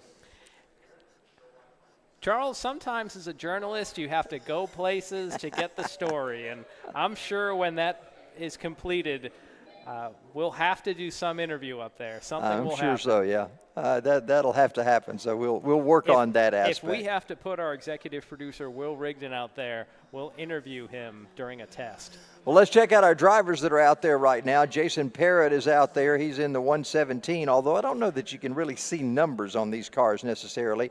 Matthias Silva in the 0, Oscar Vila in the 87, Richard Burge in the 18, and Brett Pennington in the 113. That's the way they are on track right now. And to those drivers, those lap times are what's important. That's the only thing they're trying to do, is better that lap time throughout.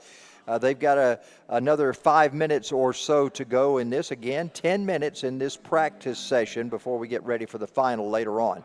Now, it's about time to get Spec Miatas back out. They'll be coming out in just a moment. So Spec Miatas will be hitting the track. On track, they are expected to be there at 4 o'clock. So we'll have a little bit of time after this before we get Spec Miatas out. We are moving the program up a full hour, as I understand. So they should be on track right about 3 o'clock. So when these finish up, we'll have about 10 minutes or so for them to get into grid and get ready to go. And for our fans, we're operating on Eastern time, so it is currently 2:36 in the Atlanta metro area. You know, I used to not always say, when I was doing Facebook Lives and things, I would say, coming up at 5:15 this afternoon. I've had to start saying Eastern time because as you gain followers, you have people across the nation and sometimes across the world that are tuning in. So you have to make sure you put that Eastern in on that situation to let people know. I have an avid follower in New Zealand. And she is a great friend. We've become great friends with her. And so she watches just about everything I do on Facebook. And it's interesting to note the time differences that we have with us in New Zealand. Which you're probably, they're about, 14 hours ahead, maybe? Yeah, 15 hours? when she's waking up early in the morning, there's a period of about 2 or 3 hours where we can converse when she's getting up early in the morning and we're staying up late at night. Now, here we are with the time attack. Time zone's not quite the attack that these drivers are doing. Charles, I will say, in my Monday to Friday job as a meteorologist, time is one of our hardest problems because of those time zone differences, time zone changes, not just, we've gone to daylight savings time or we've fallen back to standard time. Countries or states switch time zones, so there's all kind of time issues that we face there. Not, similar to what you're experiencing where you have people in other time zones. How do you communicate it to you're going live at 5:15 where you are? Well, I live right on the South Carolina-Georgia border, and we do a lot of things in South Carolina. I was minister of music at a church in South Carolina. Of course, time zone is the same. It's not an issue. But if you're in Georgia, in the western part of Georgia, and you work in Alabama, you've got to be cognizant of the fact that you're going into a central time zone, and things are changing there. Same thing with some of the areas in Tennessee if you're in North Georgia and you go into a central time zone. Well, one of the peculiarities, I believe Phoenix City, Alabama, runs on Eastern time. It does. Even though they're in Central time. And if you go down to East Alabama Motor Speedway, they run on Eastern time. That's right. So, yeah, that's got to be torturous that you always have to be cognizant of what side of the line and whose set of rules. And what time do I have to leave my home to be at work by 8 o'clock Central time, so forth. Now, do you know why they came up with time zones? Historical fact here. Well, I assume because of the way the sun goes across. Well, it wasn't quite that. Trains, because the trains were able to travel quickly enough. Before you had trains, you'd hop on your horse and go from one city to the other. And if the times didn't exactly line up, it wasn't a big problem. You would just set your watch to whatever the clock tower had in the town center. Once you had trains traveling, and if this is that algebra question. If a train leaves Pittsburgh heading westbound, and if a train heads eastbound, the timing mattered. Otherwise, you might have trains crashing into each other. So you had to get on a more standardized time. And then part of that, they had to bridge how do we align with the sun? Because back in the olden days, Dawsonville might say, it's 2:30. And you might ride up to Dahlonega, and they might say, well, it's 2:40 up here. But you'd never get there quick enough for that 10 minutes to make a difference. But once you started having trains try to travel in the rapid same set transit, of tracks, yeah. yes. A little more rapid as we're seeing on track here. These time attack cars going quite a bit faster than those old stagecoach trains. I would say so. The time attack working in the slowest part of the racetrack, but still faster than stagecoach. As you see one exiting the track there, taking the slow route to the right of that screen and the right down pit road. We've still got some drivers left on track, 1 minute and 12 seconds left in this one right now. So Jason Parrott, Oscar Vila, Matthias Silver, Brett Pennington, and Richard Burge, the 5 drivers attacking the clock in this second segment of Time Attack. I believe that was Burge that left the track in that. I believe that was a red Corvette. Memory has escaped me if that was a Corvette now or not, but I think it was. It was exiting the track a moment ago. It seems to be a lot of Corvettes on the track at this point in time. There you see Parrott coming down in his bronze-colored Corvette heading toward turn 6. This is where we've seen some drivers lock the brakes up. I think you see it on track there. You see the dark spots. It seems like of any place on the track, this is where you're most likely to lock up the brakes going into that hard turn number 6. I've done ride-alongs there, and it is just a deceptive corner when you enter it, that you think you need to turn, but where the track kicks uphill at the last second, you actually have to delay when you turn.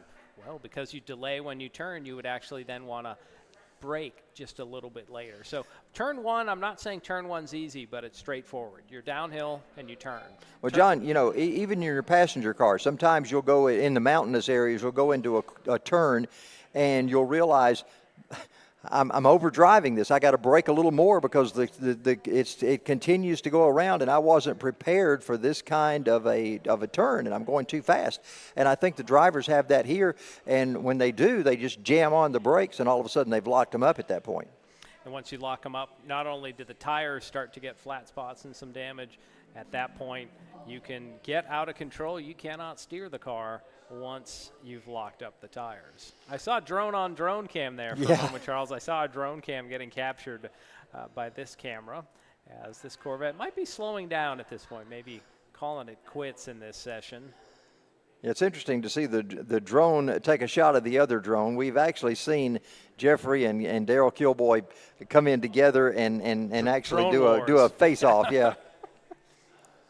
Drones really have revolutionized what you can cover in racing. Especially road courses. You can't do a road course without having look drones. At this. We're getting a drive along. Oh, there we go. The Miatas here. Yeah, Kilboy's carrying us right there along with that Miata as we go down to the area where they're going to turn back up the racetrack here, that little spot that's the cutoff.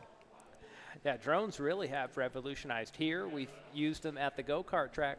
Even when we do see a high-end super late model race or sprint car race, they'll put the drone on a start or restart at about row 3, and then you'll see the field build speed and burst away from the drone. Really gives viewers a unique experience into what it's like to be amidst the field. I talked to Kilboy last week, and he was talking about the fact that, by the way, check him out at kilboy.com.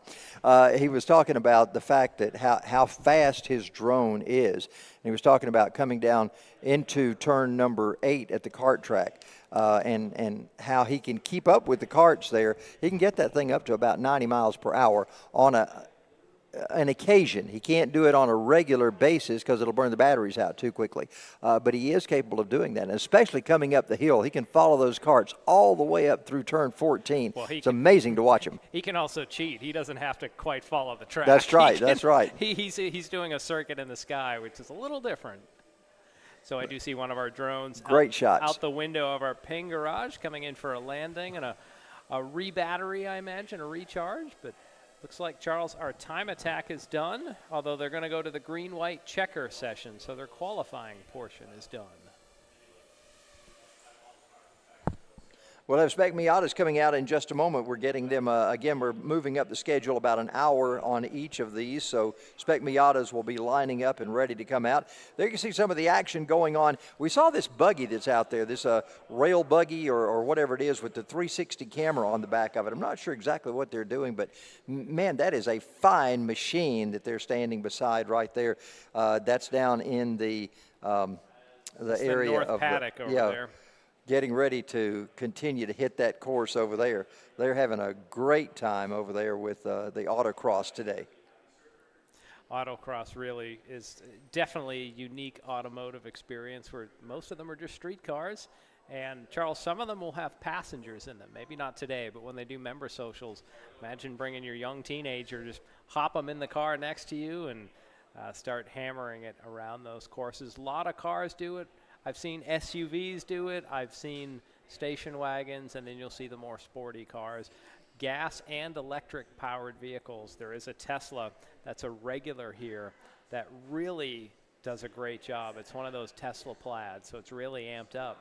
But those electric cars, instant torque. It's amped not like, up, no pun intended there. Amped up, right? We're at amp, but amp, the electrical, really is dialed up. But the the ability of an electric car where an engine has to spin up to maybe 5,000 RPMs to hit maximum power.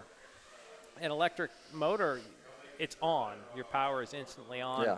And you can, because there's not an engine sound, it's a quiet motor whirring, you can literally hear the tires shredding themselves on the asphalt at the start. You can hear that hookup and a little bit of slippage as they're planting as much power as they can onto the ground. Eli Gold, who you know from NASCAR yes. world, Eli Gold, a famous Also the announcer. voice of yeah, the the Alabama voice of the Crimson Alabama Tide. Crimson Tide, yeah. Eli has this thing, and he was telling me about it one day. He said, I've just got this thing about drivers calling the motor in their car. He said there's only one motor in the car, and that's the starter.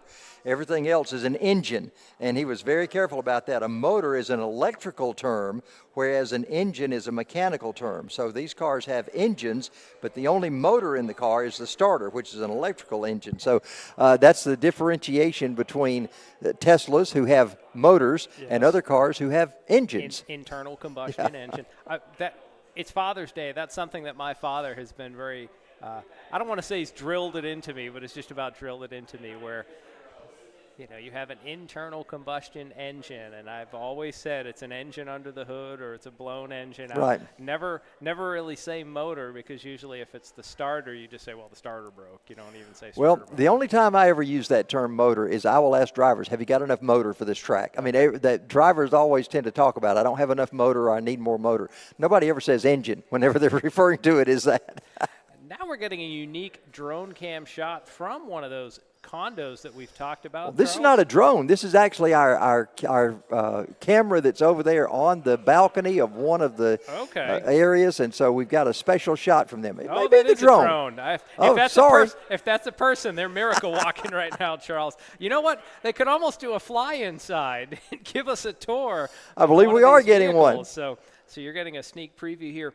These condos do come where really it's bare on the inside, and then you can customize it to build the way you want inside. Do you want an open floor plan to have business meetings? You can do that.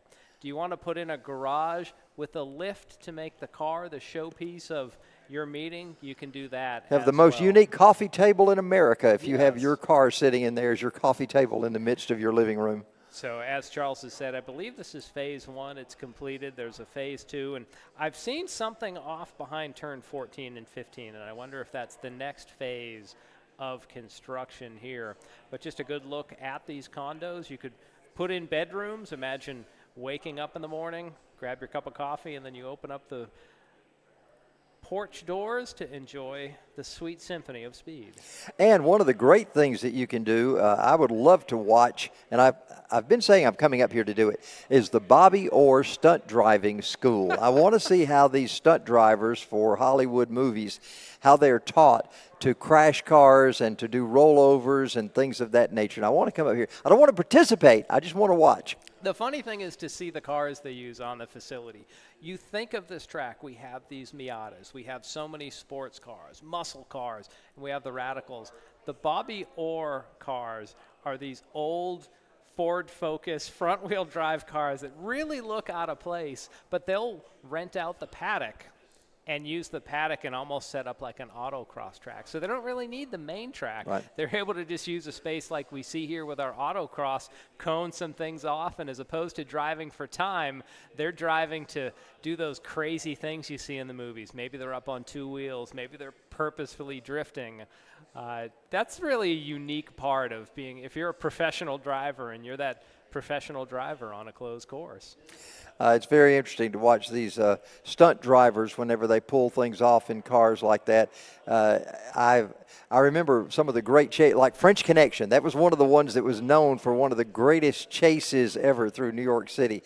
And they were talking about the stunt drivers that were in those and what a great job they did and how they learned their craft. It is certainly a learned craft to be a stunt driver like that. Other great movies with car chases, I'll put out The Italian Job. That's a good one, yeah. Racing around in Mini Coopers. Gone in 60 seconds, man. There were some great chases in that Has to one. be Fast and Furious. Yeah.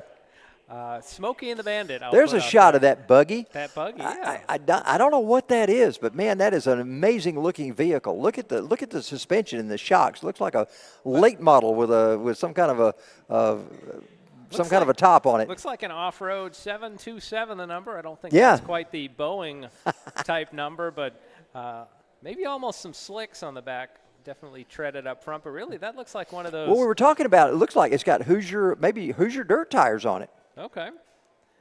So that's one of the cars setting up for the time attack. Might even be an engine up in the back where we see that fan. So, yeah, that's a unique. Now, I bet that fan is a experience. motor. I believe that's an electric fan. It would be, yes. Since we were talking about that. Has the little pole behind it with a camera mounted up on the top. Yeah, that's a 360 camera too. That's going to be get some interesting shots. So that's Maybe, quite a unique vehicle. I'm gonna go all out here. Maybe they're gonna Google map the autocross track. I wondered while about they're that. out I thought maybe that is a Google car. You usually see them going down the road. They look a little different than that, though. there. More like a Prius or a Corolla out there. They're yeah. all white with a little something on the side of them usually.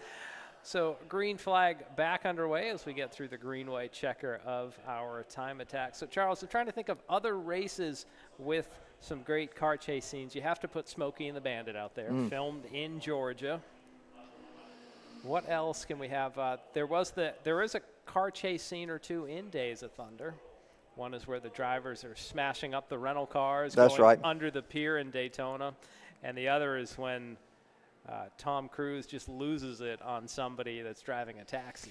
Well, one of the interesting thing about the stunt drivers that did the beach scene where they're crashing the cars in the beach and racing against each other, the driver, and you can see it if they slow it down. I watched a video on how they made the Days of Thunder, and you can see the driver's head hit the window whenever they're coming through there, and if they slow it down enough, you can see a blood spot on the window where he hit his head so hard. They didn't have helmets on, and they were supposed to be the actors that were driving to the dinner that night with Big Bob or Big Jim or whatever they called him. And anyway, Senator Fred Thompson. yeah, Senator Fred Thompson was doing it. Anyway, they the actual, you could see the driver's head hit the side of the window whenever they crashed going through the beach scene. So they actually were running pretty fast for those scenes. So here we dip down into turn number 6, and we see this. I believe that's a Camaro. Yeah, Camaro. It's sad that this is going to be the last production year of Camaro. We're not going to see that again. Now, what you want to bet in another 10 or 12 years, Chevrolet comes back out with a resurgence of the Camaro once again. They did that with the Monte Carlo, and they may do the same. And they did it with the Camaro. They may do it again with the Camaro. I don't hear the Chevette being on that list of cars they're going to bring back, and thank God. But you're right. The popular cars do seem to go through a period where they're idle, and then they bring them back. The only good thing about the Chevette was if you had one, you could tell people. There was no good thing. No, the good thing was you could say, yeah, I own a Vet. That was the only thing you could say. That's the joke that I used. Was a Vet. Now, we follow a lot of NASCAR racing, and the NASCAR modifieds grew up with the pre-World War II coupes, take the fenders off and modify them. It wasn't really until the 70s that the Pinto came along, and Jeff Bodine and others said, can we use this car? And honestly, the Pinto saved modifieds. Well, I was watching on YouTube, they had an old 1980 NASCAR modified race. It was from Martinsville, Virginia, and Richie Evans was there, and I'm pretty sure he had that orange 61 Pinto. But some of the other drivers, lo and behold, were out there in a Chevette. Never would have thought that would have happened. The Chevette was eventually replaced. The Cavalier became the body that they used for the NASCAR modified racing. But to see a Chevette in racing trim, and it could have been someone like a Jeff Bodine, who he wasn't at that time he might have been a regular on the modified tour. And Richie Evans just tore up the field in that race. Jimmy Wilson is the director of the NASCAR Wheel and Modified Tour now, and Jimmy's a good friend. And he calls me usually once a year to find out what's going on at the local tracks and how things are going. And he started out as a flagman. He flagged races down in Florida, and then one night he was at Lanier, and our flagman got hit on an incident on the racetrack and broke his leg, so we had to get a fill-in. So I brought Jimmy up. I saw him on the back straightaway. He had his flags with him, got him up there. He flagged the race, and he later became the flagman for the NASCAR All-Pro Series, which I worked with. Wait, Slim Jim All The Pro Slim, series. well, it started out as the Winston All Pro and then went to Okay. Slim Jim All Pro.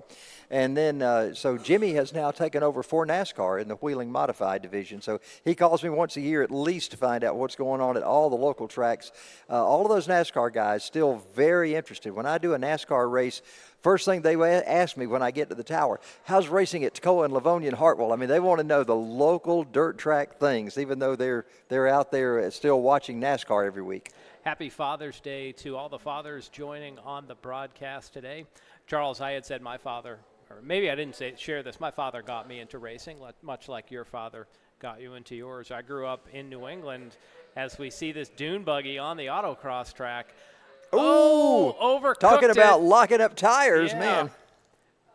Laying down some asphalt there. And toting one off Yeah, of. so pulling the left rear up. Attention on the facility in 15 minutes. We need grid for Miata. Miata's to the grid. This is your 15-minute warning. Well, Charles, I grew up in, getting a little loose back there. Charles, this needs to be on sand. This dune buggy needs to be on sand, but I bet you there's smiles. Oh, he just went right through the course there. I guess he's back on it. He's trying to hit every cone. He's gone rogue on the autocross track. Well, as Will said last week, it's whack-a-mole, and I think Yeah. he's doing that with the cones on the track. So, let's get a replay here. At some point, he pulled this is where the left rear comes up, hitting everything in sight, like a bar at closing time, hitting on everything out there. So this is some of the excitement, some of the fun as he gets in. A couple of poor cones met their demise right there. You think the rear end's lightweight on that thing? Wow. Well, and look at all the streaks that he's putting down on that clean concrete surface. Anyway, back to your Back dad. to my story. He started bringing me to racing, much like your father did. I grew up in New England, so it was a steady diet of NASCAR modifieds, NASCAR Tour type modifieds. So I definitely grew up to enjoy the look of those, how low they are, where most late models come up to chest or shoulder height, and a modified is hip height. You know, Yeah. the driver literally comes out and puts a hand on the ground to get out of those cars, and then you just see those big, wide tires sticking out of all four corners of the machine. A unique look. At one point, they were NASCAR's premier division. Now they're mostly regional in the Northeast, but a lot of fun and a lot of memories when I see those cars. Those are tough-looking race cars with those big old wide tires, and the tires are halfway up the side of the car almost. That is a bad-looking machine. I also grew up on a diet of super modifieds. Yeah, that's a whole different Another ball game right there. evolution, You're right. Imagine it, almost a sprint car merged with a modified. You still have that open wheel form. There's no roof like a modified has. But big blocks. Big block, and when we say big block, 450, 470 cubic inches, and they hang the engine off the left side of the car. Right. They can run 60, upwards of 70% left side weight on those cars. They run that alcohol or methanol fuel. Some of the tracks and some of the series, what I love about them, they run a wing on the top that's movable. Adjustable, yeah. As opposed to, or no, it's not adjustable, it's movable. Oh, I'm sorry. In Indy car, you could make slight adjustments as to the wicker billing or something on that. These super modifieds, there's basically, think of it as pneumatic shocks running from the wing down to the rear axle. And as the car gets up to speed, the air pressure over the airfoil will push the wing down, reducing drag. Then when the drivers get on the brakes in the corner, they're slowing down, the wing will pop back up because those shocks will push the wing back up. So it's a unique thing to see as they're going down the straightaway. Well, that's and what the I meant wing by nestles adjustable, but the down. driver doesn't control that. The actual airflow controls it. Right, and it's not connected to the gas or the brakes Yeah. at all. It's just the amount of air smashing over the top. Kind of the wing. opposite of the roof flap situation, Yeah. just the opposite of that. So they get higher straightaway speeds Right. because they reduce drag, and then when they're in the corners and really need to stick, It's a that brilliant wing idea. pops up in the air. Yeah. So Now, I used to always love it when they would come to Speed Weeks. They'd come down to Volusia County Speedway once a year, and man, everybody loved it when the big block modified showed up at Volusia County Speedway. That was great to see. they needed a push start like the sprint cars. They had that at the time. It was an in and out box. I think a lot of sprint cars have moved on to what's called a Jacob's ladder. But the car, you didn't shift. You put it in gear, and you got a push start. So we talked about the starter motor. No starter, no battery, no alternator, less weight in the car. You'd put it in gear and get a push, and if you stopped, the car would stall, much like if you drive a manual and you stop and forget to step on the clutch.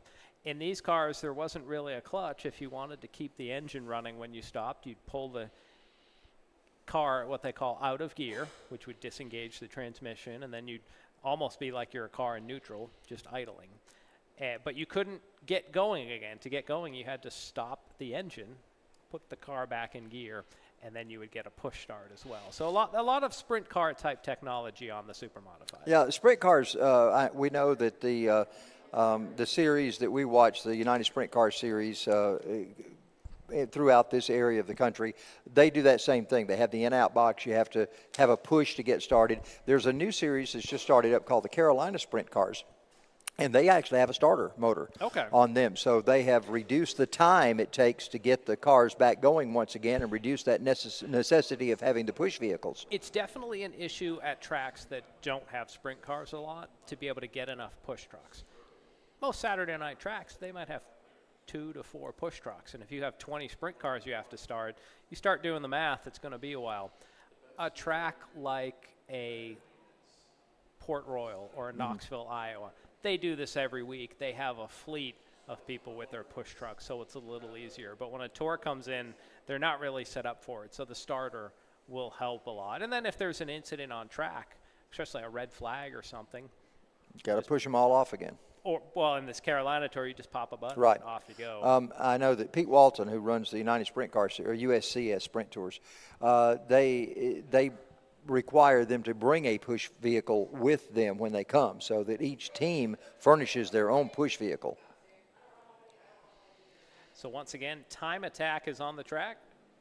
I saw maybe a little dust getting kicked up off the left side there as the driver exited turn number 6. Coming up next after this, viewers, the Miatas will be on track for their 20-minute final, and that will be followed by our Radical final. This is the actual final for our Time Attack. They do a 10-minute practice, then they come back in to follow that up with a 20-minute main event, and that's what we're in right now is the main event. As you see, 12 minutes still left in this segment right now, or 12 minutes into this 20-minute segment right now. So some more great drone footage. We're going backwards, so to speak, on track. We'll catch up with that maroon Corvette as he sweeps off turn number 1. Full throttle, even for these street cars up through turns, setting up for turn 2 and 3. The drivers will need a little more than just finesse. I think they do need to get on the brakes, but it is uphill into this long, sweeping turn number 4. And John, this is basically spectator racing. That's sort of what we have going on here during Time Attack is road course spectator racing. We've seen that especially asphalt tracks have been known to have spectator racing quite often. And spectator drags. Spectator drags, yeah, some kind of thing for the spectators. And back in the day when I was working at Lanier National Speedway, Bud Lunsford loved spectator racing. And so at the end of every night we would have, and it would be the king of the hill kind of thing. You'd put 2 cars out there and the one would go against the next car and so forth. And until you had an overall winner, and he paid like $1,000 to win each week to spectator racing. It was a very exciting thing to watch every week. You don't see that quite as much on the dirt tracks, but no. The asphalts are a lot more common with some sort of spectator drag, spectator brackets. Maybe it's become more enduro, but every once in a while you'd see a 10 or a 15-lap race out there. These street cars definitely not set up for banked ovals. You hear the tires squealing as they go around the corners because a street car has no camber in the setup to get around the corners, and that really shows when they start going through the corners that really the right side of the car is holding all the weight and the left side of the tires are just doing nothing.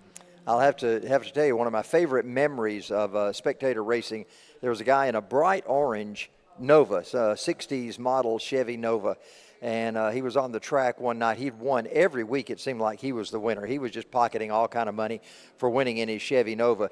And one night he ran the thing into the wall in turn 3, and so whenever he ran it into the wall, the next Monday he went to his insurance agency and said, I had an accident this weekend, and he wanted to get his car fixed through his insurance, and his insurance agent looked over his glasses at him and said, I was sitting in the grandstand at Lanier Saturday night, and I saw you run it in the wall. This ain't going to fly. So You have to watch what eyes are watching you. Attention at the facility. Miata drivers to the grid. Miata drivers to the grid for your final. Got 2 finals coming up. The Historics have already finished, so Miata drivers are coming out next. That'll be followed by Radicals. Of course, it's time to get the Miata drivers to the grid right now. Checkered flag is out for our drivers in time attack as it ends up. So it was a 15-minute time attack in this second one. So our drivers still working their way around the track, those that haven't completed their lap yet. Again, these laps are modified. They're a little bit shorter than normal because we're using the cutoff down there at just after turn number 10 is the short cutoff area. So they'll be coming up out of turn 10 straight to turn 16, making their way up to the pit lane. And so that will be the end of time attack for all of our drivers here today. We've had a good group of drivers. We appreciate all of them coming out and being a part of this. The time attack is something new here at Atlanta Motorsports Park, at least something new that we've done on days when we're doing Miatas and Downforce cars. So we're glad to see those drivers coming out and taking advantage of that. Also something new, at least in the same time frame, are the drivers that are over in the other areas that are down toward the skid pad and enjoying themselves in the Autocross. So that is something else that we have all placed on the same day now and enjoying lots of people here on the grounds at Atlanta Motorsports Park. There you see that great drone shot of the drone coming in, getting ready to get some new batteries in. That is Killboy's drone, I believe. And I tell you what, that is one amazing little machine, and it's able to bring in some great shots. One of the beautiful cars, look at that car sitting down there. There you see the Praga up to the high side of the racetrack, and I am not sure what that car is. That doesn't look like one of our regular Radical cars, but maybe it is. I've not seen that car on track. What an outstanding machine that is. There you see the open cockpit and that beautiful paint job that is, in retrospect or in comparison, you see the Praga car with the closed cockpit where those doors come down.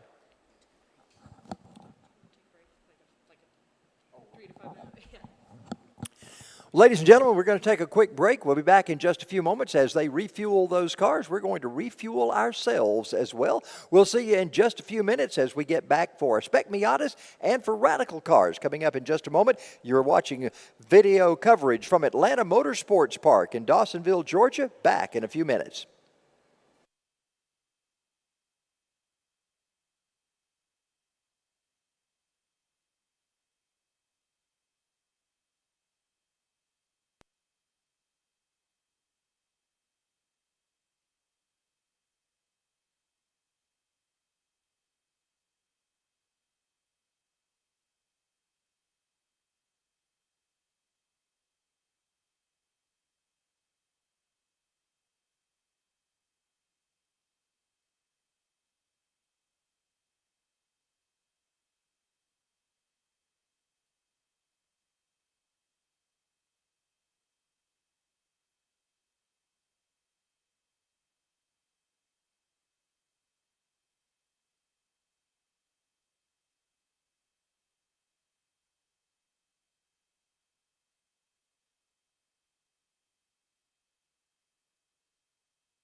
Miatas, you need to be on grid. All Spec Miatas, you need to be on grid.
Race fans, welcome back to Atlanta Motorsports Park as we continue round number 3 of our 2023 Main Track Championship Series.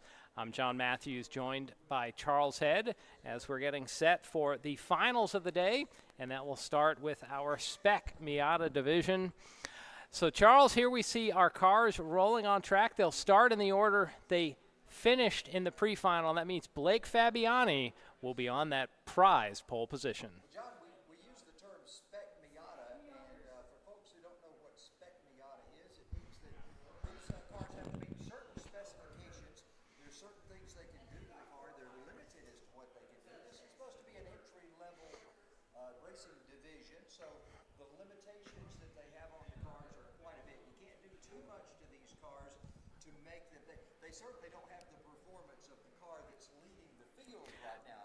No, about 120 horsepower, around 2,000 pounds on these cars. So here's your lineup. Blake Fabiani is in the 85. He's in the blue and black car. Behind him in the silver 67, if you're following on Race Monitor, it says Matt White. That is actually Chris Hune, who is doing Superman-type duty and stepping into that after his Radical broke earlier.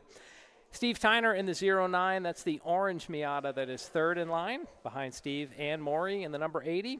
Then we should have the red 00 of Jose Garcia on track. And the final car would be the 64 of Keith Williamson. Williamson was leading our first race. We had a restart. Williamson got passed by Fabiani, and then both Jose Garcia and Williamson went off track down into turn number 1. So perhaps the fastest driver will be starting at the back of this field. Oliver Piatek had problems in the pre-final. He's not joined the field. And Matt Sayer must have had some issues in qualifying. He was not starting in the pre-final. So it looks like we're going to have 6 cars, and we're going to go 20 minutes here in our final.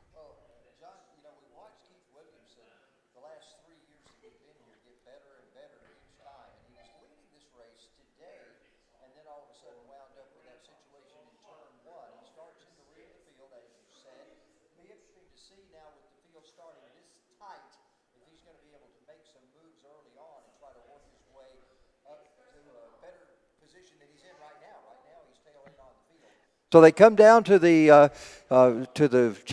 green flag. Let's see if we get a green flag and get this race underway. We do. Our starter waves the green flag, and they head down toward turn number 1. Blake Fabiani is the driver that's going to get there first. Jose Garcia is going to go 3 wide in that second rank, so a mash through turn number 1.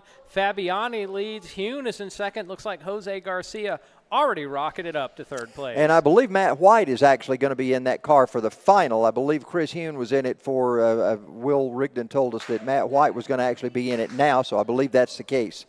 Well, we will see. I don't know how tall Matt is, but Chris is distinctively tall, that we'll say. We just heard it from our executive producer. It is Matt White back behind the wheel of that silver 67. Well, Steve Tyner runs in 4th. He's right behind Ann Maury in the 80 car. Jose Garcia has worked his way up into there. I believe Jose has worked up to 2nd spot, if I'm not mistaken. Maybe he's in 3rd right now. Can't see from this angle at the moment. Well, we'll see when they come around the scoring chart. I believe he's 3rd. You believe he's 3rd. Okay, and Matt Williamson in that all-black machine. So drivers sorting things out. Blake Fabiani has that early lead. Thought there was plenty of, as we said, he had some motor in that machine after having to make some thrashing repairs for round 2 of this series. He's going to lead the field down through that sweeping 13, 14, 15 complex. Keith Williamson has moved up 1 spot, I believe it is. I believe that's the way he looks on track right now. He's looking to try to get another spot away. Maybe that's Matt Saylor that he's working on at the moment. You talked with Blake Fabiani after he got his win in the pre-final. What did he have to say about the way the car felt and the way the engine felt in that car? The biggest thing for Fabiani, he said he wasn't going to make a single change in that car. And actually, as we look at the scoring, Keith Williamson is not out on track, so must have had some sort of issue. So just running down your field, Blake Fabiani is your leader. Then we have Matt White in the 67. Jose Garcia runs in 3rd. Well, Jose just passed Matt in turn number 1, so Jose has now moved up. He made it 2 wide going into 1, got the inside braking area, and got past Matt White. So Jose Garcia now up to 2nd. Okay, so then we have Steve Tyner and Matt Sayer. They were side by side for 4th and 5th with Ann Maury rolling currently in 6th. But after the pre-final, Blake Fabiani said he wasn't going to change a single thing on that car. He sounded supremely confident in that blue 85. Well, he had a convincing win after he got past Williamson there. He started to check out on the field, and he started that again right now. He's out to quite a handy lead. You see that, Fabiani, probably 15 car lengths over Jose Garcia. But Jose is fast. Jose knows this racetrack. Can he chase Blake down? We don't know. Well, we'll see. In a 20-minute race, they should run, I'd say, about 13 or 14 laps. Right now they're on their 3rd lap on circuit. Fabiani had picked up one pre-final win last year, but was not able to come home with the overall win in the final on that particular day. So he's looking to be on that top spot on the podium. Now, right now, they're going through a very fast part of the racetrack. They're going downhill, starting to work their way back uphill. This is where the car unloads at the top of 16. That is that treacherous turn. Again, Ben Collins told me a couple of weeks ago that of all the racetracks he had been to, this is the most treacherous turn, and it looks so easy and so simple. If you go on YouTube and catch spins or something, search for amp and spin, a lot of it is the car is going into that sand trap off 16, the way the car unloads. They say if you let off the gas at all, the back of the car will come around because the rear tires completely lose grip. Wow, it's an amazingly deceptive-looking turn. So Blake Fabiani leads in the background. In the foreground, you see the go-kart track here with some arrive and drive racing. Charles, looks like there's some people out there just enjoying the speed. Having a great day. Don't look now, but Jose Garcia in that 00 is closing in on Blakely Fabiani. So Fabiani not got quite the lead that he had at the early outset of this, as Jose starts to close in a little bit. All of a sudden, off turn number 6, Fabiani has come alive once again and is going a little faster than Jose, starting to build that lead once again. So Jose had closed in a little bit, but right now Fabiani has got the advantage as they head down that big long hill out of turn number 14. Matt White is the 3rd car just on the edge of the picture, but he is fading into the distance. So this looks like it's going to be a 2-man battle down to the end as Jose Garcia in the silver and black 00. He's going to try to reel in our leader, Blake Fabiani. I don't know if Fabiani thought that Jose was coming up on him and started to go a little faster, or if Jose is a little bit off the pace from what he was, but that distance is growing a little bit between those top 2 cars. Well, at the line, the difference 1.3 seconds. Then it's another about 4 seconds back to Matt White, who is running in 3rd. So there we're getting a great look at Jose Garcia's car. Once again, about 10 car lengths behind Blake Fabiani. Let's see what happens as they work once again through turn number 4, the carousel turn here. A long, winding left-hand turn. The drivers almost can triple apex this, and now they'll shoot down turn 5 and get set for the braking into turn 6. We're going to have a close-up here on Fabiani. He'll be hard on the brakes right through the apex there, and then the cars will be full gas down the back straightaway. Man, Garcia closing in once again. They go through seasons there. It looked like Jose was backing off for a while. Maybe he's just trying to see what he's got, to see if he can make a last lap pass or something. I don't know, but Garcia now closing in again on Fabiani. Catching him. And we just heard that Jose was a little faster on that part of the track as well as on the last lap. Garcia about 0.3 of a second quicker. Charles, catching him is one thing. Passing someone is another. This track's tough enough to get around by yourself, let alone having to figure out how do you get by the car in front of you. Yeah, Tyler Edwards was telling us there's maybe 3 or 4, a 2-mile course, and maybe 3 or 4 little small areas where passing can generally occur on this racetrack, where you expect it. Now, you could always look up and find somebody out of their normal groove and maybe get by them. But turn 6 is a good area for that. Turn number 1, a good area. Also down in turn 11, coming up to turn 12. Those are spots where you expect passing to generally take place on this race course. And the eye test says that Jose Garcia is faster. He's cut that lead down by about half once again on the last lap. Garcia about 0.8 of a second quicker in the gap at the line. And he's just about a half second. So he is there, and he is there right now, Charles. He is right on him, and he's looking down to the inside. Fabiani giving him that inside line, but they're going to go do some drag racing down toward turn number 6. So let's see what happens when they're back on the brakes. Garcia just a car length back. Heavy action here in our Miata final, round 3 at Atlanta Motorsports Park. Well, they do have mirrors in these cars, so all of a sudden you've got no one in your mirror, then you look up and, ooh, there is a silver Miata behind you. Filling the mirrors. So let's see what Jose Garcia can do. Can he force Fabiani into a mistake as we see Garcia get right to the rear bumper as they go into turn number 11. Charles, you mentioned the experience Garcia has, so many laps on this track. He's the veteran in this exchange. Can he force Fabiani into an unforced error? Well, both these drivers have quite a bit of experience, although you would say Jose is the veteran with more laps by far, but still both of these drivers very accustomed to this racetrack. Fabiani able to do a little bit of defensive driving right there and keep Jose out of any kind of an area where it would be an advantage for him to go to the inside or outside. They come down this long front straightaway right now. Here's where Jose always seems to go to the inside to try to make a move. Let's see if he's going to into turn 1. Yes, he drives down into turn 1, trying to see if he can make the move on Fabiani. It's going to be a race off turn number 1. Who is going to get to turn 4 first? They're wheel to wheel with Fabiani putting about a half car length ahead into turn 2. It's going to get narrow through turn 2 and 3. Now Garcia is going to have the favored inside line for turn 4, but Fabiani is going to battle back on the outside. Charles, they're side by side. Wow, just like they were last lap. It's going to be that drag race once again. Down to turn number 6, Garcia with the advantage. Can Fabiani do something in turn number 6? Right now it's Jose off of turn 6. Fabiani is right there looking to the inside, but Garcia is in control of this as they head off down toward turn number 7. Looks like Fabiani might have gotten a little loose off turn number 6, a little too early on the gas, so that's going to let Garcia open up a 2-car length distance. Now, can Fabiani recollect himself and try to pressure the veteran to regain his top spot? Well, it's going to be hard sledding from this point because Jose knows this racetrack. Fabiani closing in on Jose right now as they go to that big, long, sweeping turn 13 and 14. They make their way downhill to the lowest portion of the race course. Now they start to work back up the hill once again, and about 5 car lengths the difference. But here we see Fabiani closing in on Jose. So they're coming up through that difficult turn number 16. We'll see what these drivers can do. As Charles and I have said several times today, turn 1 is the best passing spot on this track. Let's see if Fabiani can do a late braking to get to the inside. Garcia maybe covering the inside of the track there on turn 1, trying to prevent Fabiani getting alongside. But here comes Fabiani.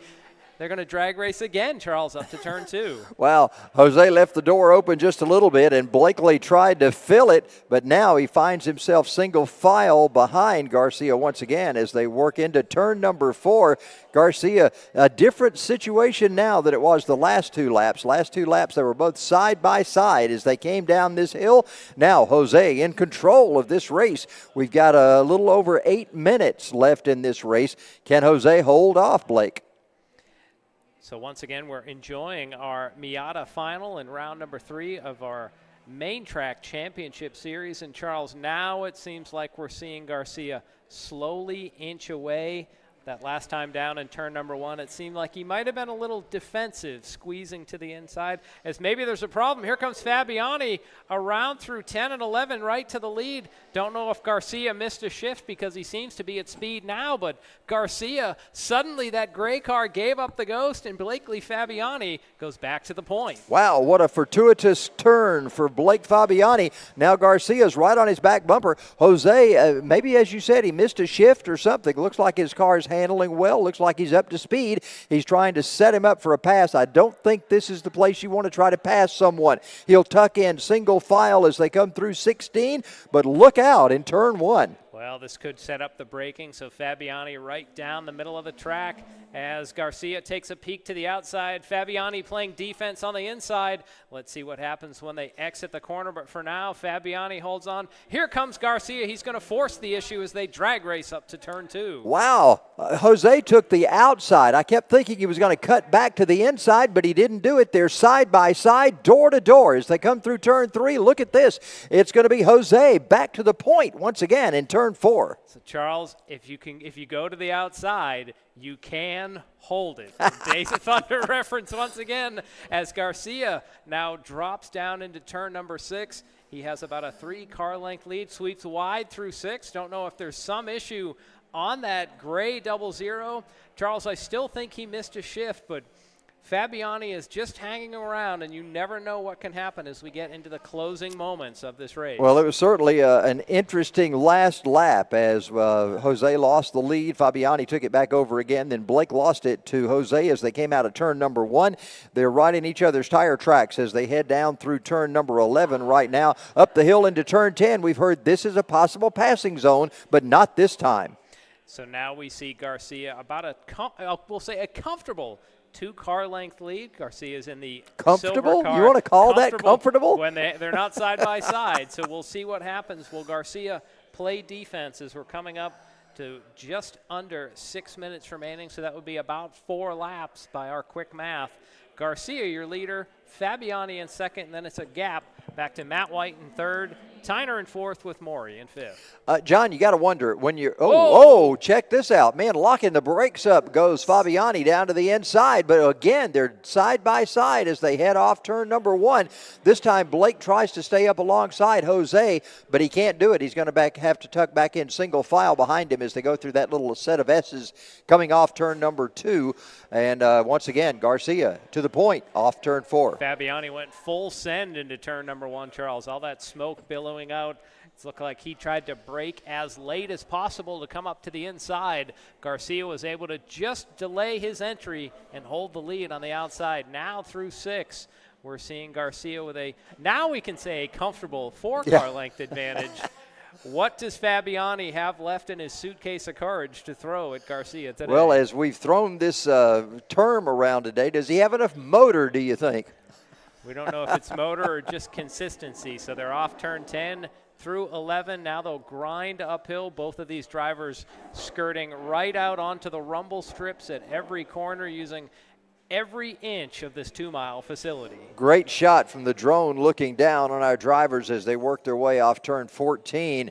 They're heading down again. That's the lowest point on the racetrack as they start to work their way back up. We have seen a car or two in the trees over there on occasion. Not today. Everybody's sticking to the track as they come up. That gap probably the largest it's been now between Garcia and Fabiani.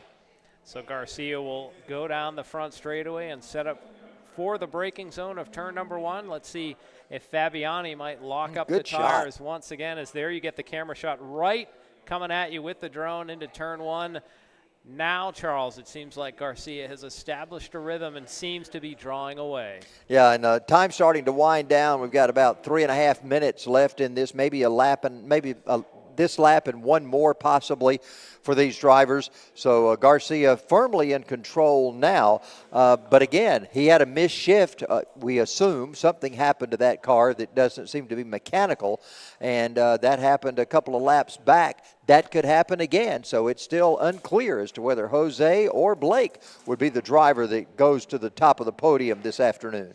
So Jose Garcia, the driver out of Decatur, Georgia, has made the trip up here to Atlanta Motorsports Park in the North Georgia Mountains. And right now it's looking like a profitable venture as he has, I would say, a 12-car length lead as they head up to turn number 12. I always say Jose is from Dawsonville because he seems like he lives at this track. He's here all the time, either in the karts or the Miatas, one or the other. So I assume that he just lives in Dawsonville. Well, he claims Decatur, we'll say that. His mail comes to Decatur, put it that way. Now he's starting to build that lead once again. Coming up to turn 16, John, I wonder if this is the case. When you're out there racing the track, you know how 16 is going to react and you know what to do. But if you've got somebody right on your back bumper, do you tend to want to overdrive 16? And since it's the most treacherous turn here, does that become a problem? Do you have to mentally say, I'm not going to overdrive this point of the racetrack? The biggest mistake you can make in 16 is actually lifting, which will cause you to spin. I think if you just keep your foot in it, you'll be okay. You'll hear footsteps into turn 1 or 6. That's where you'll end up locking up the brakes and cause yourself handling problems. So 16, you just have to have the guts to just hold it wide open.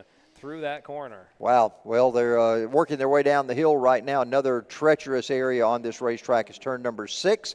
They're going into there for what may be the final time right now.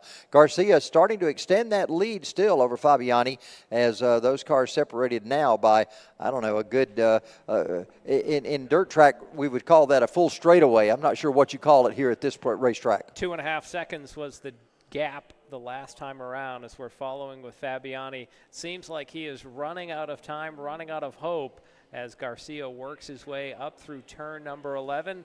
Charles, just based on the time, we may still get one more lap here. So Fabiani has to find something, and he has to find it quick if he wants to be on the top step of the podium. It'll be just a second or two from now that we'll find out which flag gets thrown over these drivers. I have a feeling it's going to be the white flag this next time by.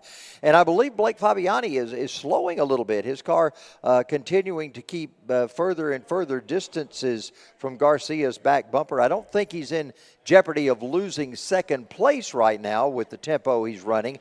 But it seems as though his car is not quite as aggressive as it was early on. White flag was shown to the drivers, so this will be the final time around. Jose Garcia leads Blake Fabiani by 3.2 seconds. Then it's about a 20-second gap to Matt White, who's in third. Steve Tyner runs in fourth, and Ann Morey runs in fifth. Matt Sayer pulled off a couple of laps ago, so he will finish in sixth place. We'll have Downforce cars coming up after this, so Downforce cars coming up in just a little while. I noticed that car that was sitting out there by the Praga car. I went out and looked at it. That is a two-seater, actually. Very interesting that somebody could take, Wait a minute, let's get us in there. It's a two-seater with Air Force on the side of it, and I'm not sure exactly whose car that is, but yes, my hand is raised if we have an opportunity to go out on the racetrack. An intrepid reporter needs to be. The car, no matter who of us it is, the car would be overweight at that point. This is true, yeah. So we are once again in the final lap of our Spec Miata final. Jose Garcia had a battle with Blake Fabiani, but took the lead during the mid portion of this race, and now he has just a few turns between himself and that wonderful sight in racing, the checkered flag. Yeah, well, they're coming off turn number 14 right now. This is Jose goes way wide off 14, but I don't think anything that he does at this point is going to mess up too bad for him getting a victory this afternoon. He leads Blake Fabiani by a considerable amount as they work up the hill into 16. It'll be the final turn. As they come off 16, he can now see those checkered flags as they're waving over the 00 of Jose Garcia. He crosses the line as your victor. In second place, Blake Fabiani. It's going to be a way back until Matt White. Matt was about a third of the track back behind them. It'll be a while before we'll see his car appearing off turn number 16, but he will be your third place podium finisher. Here he comes off turn number 16 right now. Matt White will take third spot in the 67. Steve Tyner and Ann Morey will round out our field of drivers, along with Matt Saylor, who has a lap down, a couple of laps, well, I guess at least one lap down right now whenever he comes across.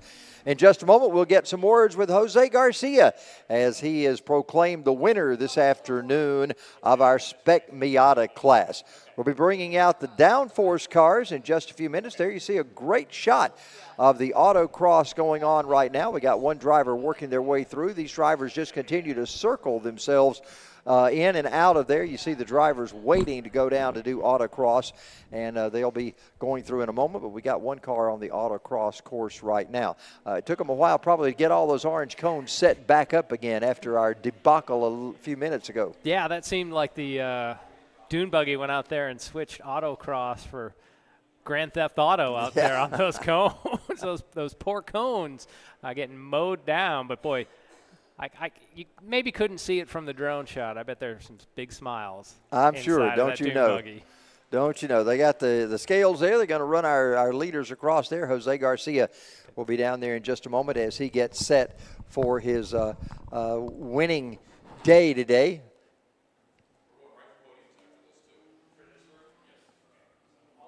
Jose brings his car to the front area, and there you see Blake Fabiani taking his car down pit road. So Jose staying on main track for just a moment. There comes Jose to start finish, and he will get the checkered flag right there and have an opportunity to make his way around with the checkered flag. We mentioned Jose out of Decatur, Georgia, but he has spent so much time at this racetrack. As I was talking with him at the kart track a couple of weeks ago, I say he almost lives at this track, it seems like.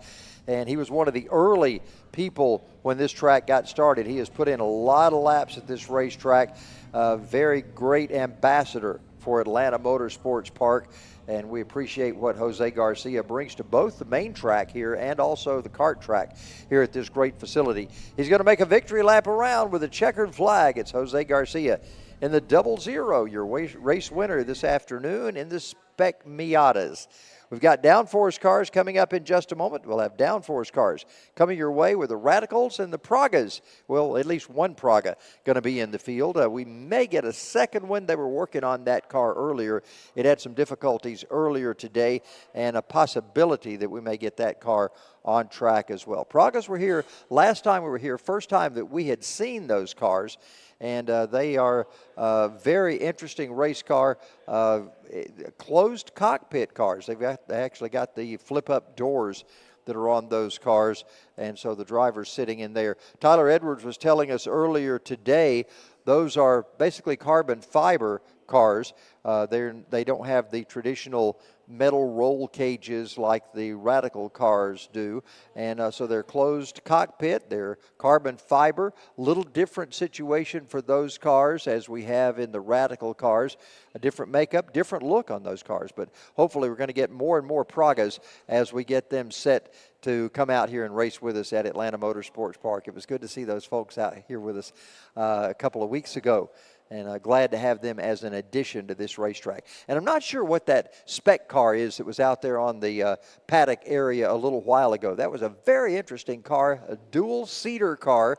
We're going to find out more about that. If that right seat is open, I think there's a couple of announcers here that would like to fill that at some point. If you're down there with that car, and Charles, it would be easy for the I'm answers. calling dibs. I'm outside. I'm closer to it. Okay, so you got the easy spot to get to it, right? Or another Days of Thunder reference is that I'll race your ass and we'll race down to the car down there.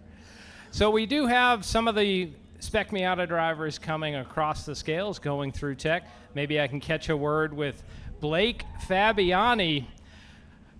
Blake, you led, you were in second, you led, you came home in second. How were things behind the wheel for this second race? Oh, hot. I kinked the cool shirt hoses, so it was real hot. It was a good race. Jose and I raced pretty clean the whole time. My tires started to fall off towards the end, and that's about all I had for him, but it was a good drive. All right, now you were saying it's hot. Just want to share with the fans, he's got the cool suit on, nothing for the helmet. He's just drenched in sweat. Now, Blake, you did have that one time you went up on the inside in turn one, smoke coming from the tires locked up. Is that the point the tires went away? No, these tires have been through several races now, and they're just kind of at the end of their cycle life, but they hit out pretty good. They came home second. I'll take it. All right, Blake Fabiani, second place in our Spec Miata division. Congratulations on a good second place win. Good to see you here today, and always a great story and a great competitor here at Atlanta Motorsports Park, Blake Fabiani. We'll hear some words in just a little while from Jose Garcia. Hopefully we'll get some words with him down there. Meanwhile, hi, Rachel. We're getting ready to get everything underway with our drivers here as they bring the Radical cars out. They're going to be on track in just a moment. There you see the Radical car alongside the Praga car. There you see that great looking, man, what a fantastic car that is to be our safety car here with Rachel Hyland as the proprietor of that machine this afternoon. There's that Blackbird. That's that dual seater. Man, that thing is fantastic. There's another one of the Primal Racing School cars. That was Raiden Nickel, by the way. And you see some of the other cars that are going to be in action here as the Radical cars get shot from the drone. A lot of these drivers are putting more and more color on the cars, and that helps us announcers to kind of know who they are rather than just a white-bodied car going down into the corner. So we'll see them coming to life here in just a moment as we get set to go. John, you got anybody else down there to talk with? Chris Hune was in this 67, Charles. We were wondering, was it Matt White? Was it Chris Hune? I can tell by the stature of the driver. That's 6'4", Chris Hune from Mahomet, Illinois. So, Chris, I see the hose. Did you use the cool suit for the second race today? Absolutely. Did you have it on in the first race? Yes, I did. Okay. So, Chris, walk us through your experience. You started second. What happened on that initial start? I just got beat a little bit. We went in pretty tight. I was right behind Blake, and I'm not that familiar with the bump draft. So once Jose got up behind me, gave me the bump, and made the move. So that's experience. That's really my second time in Miata. Second time, and that's the second time today. You haven't been in a Miata before then, correct? That's correct. So just 40 minutes, but he was able to come home third place. So, Chris, congratulations. We'll see you up on the podiums in just a few minutes, and then we should be able to get a moment with our winner today, Jose Garcia. I'll let you take off the helmet. He did the victory lap, but a great performance from the driver from Decatur, Georgia. We've seen him a lot here in Spec Miata as well as at the kart track. So, Jose, congratulations. Walk us through this 20-minute final race. It was very hot. I needed a good start, starting from the back, having a bad first race. Blake had a lot of pace in the beginning. I think his tires went away a little bit, and I capitalized on that. I was really, really excited to see Chris in front of me because I've been trying to bug him to get into Spec Miata for the longest time, and I'm hoping he has a blast. And it looks like it took him no time to be up front, so I anticipate we're going to have some nice battles. A shout out to Keith Williamson that had to go out on the first race on our collision. I am sorry about that, but we go way back, goes back and forth. Keith is one of the cleanest racers. There's always somebody else hitting him, like myself. So who do you want to thank for helping you make it to the top of the podium today? Balanced Performance has had zero sleep in the last 2 or 3 days trying to prep this car that came from Texas that I raced earlier and had a lot of issues. And I want to put a shout out to David and Jason over there. They really killed it. I mean, when I needed another car, they were on it. Now they need to go home and get some sleep. Yeah.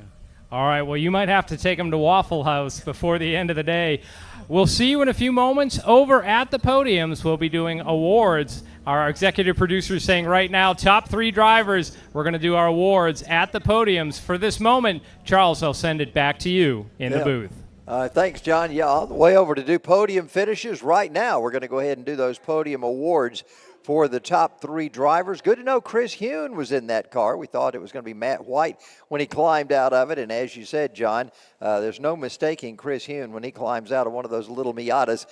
Big old Chris Hune stepping out of there. It's clearly him. Congratulations to Jose Garcia, also Blake Fabiani.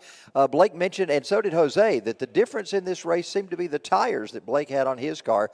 Blake said those tires are near the end of their cycle as far as being able to be good gripping race tires. So it's I got a feeling there's going to be some new tires going on that car whenever it comes back out on the racetrack once again. But that seemed to be the difference today. Both Blake and Jose commenting on the fact that those tires going away seemed to be the difference in this race. If you remember the race, it was Blake who led early. Jose came back and got the lead in turn 1. Then Blake took the lead back over again. I don't know if we ever had a missed shift or what was going on there with Jose. We'll see if John can ask him that question whenever they get together in the podium finish, possibly. But anyway, something happened to Jose's car. Blake took back over the lead once again, and it was just about a lap later whenever Jose made the pass around Blake and took it home for the victory this afternoon. Charles, I just got a word with Jose Garcia. It wasn't a missed shift. He did say he had an electrical problem in that car. It only happened once in that final. That's when we saw him take the lead, come off turn 10, and the car just seemed to stumble. Whatever he did in the cockpit got the car back to running normally. He said he wanted to be in a different car, wasn't able to, but he made it to the finish despite that electrical gremlin. Wow, that's got to bug you for the rest of the race, wondering if that little thing is going to pop up once again and cut off with you. So anytime you have a problem like that on the racetrack, that is one of those things that drivers say just really get to your mind. Is this going to happen again? Where is it going to happen? How's this going to affect me when all of a sudden I need power and don't have it? Those are the kind of things that plague drivers mentally throughout the race, and that's what happened today with Jose. So it's interesting to note that that was an electrical problem that caused that car to shut off momentarily. It did not happen again, though, so one of those things it's hard to trace down what might have been the actual situation on that car itself. Getting ready for podium finishes. John, you got something down there? I do, Charles. We're ready for our podium finishes. So coming in third in Spec Miata today from Mahomet, Illinois in the 67 car, Chris Hune.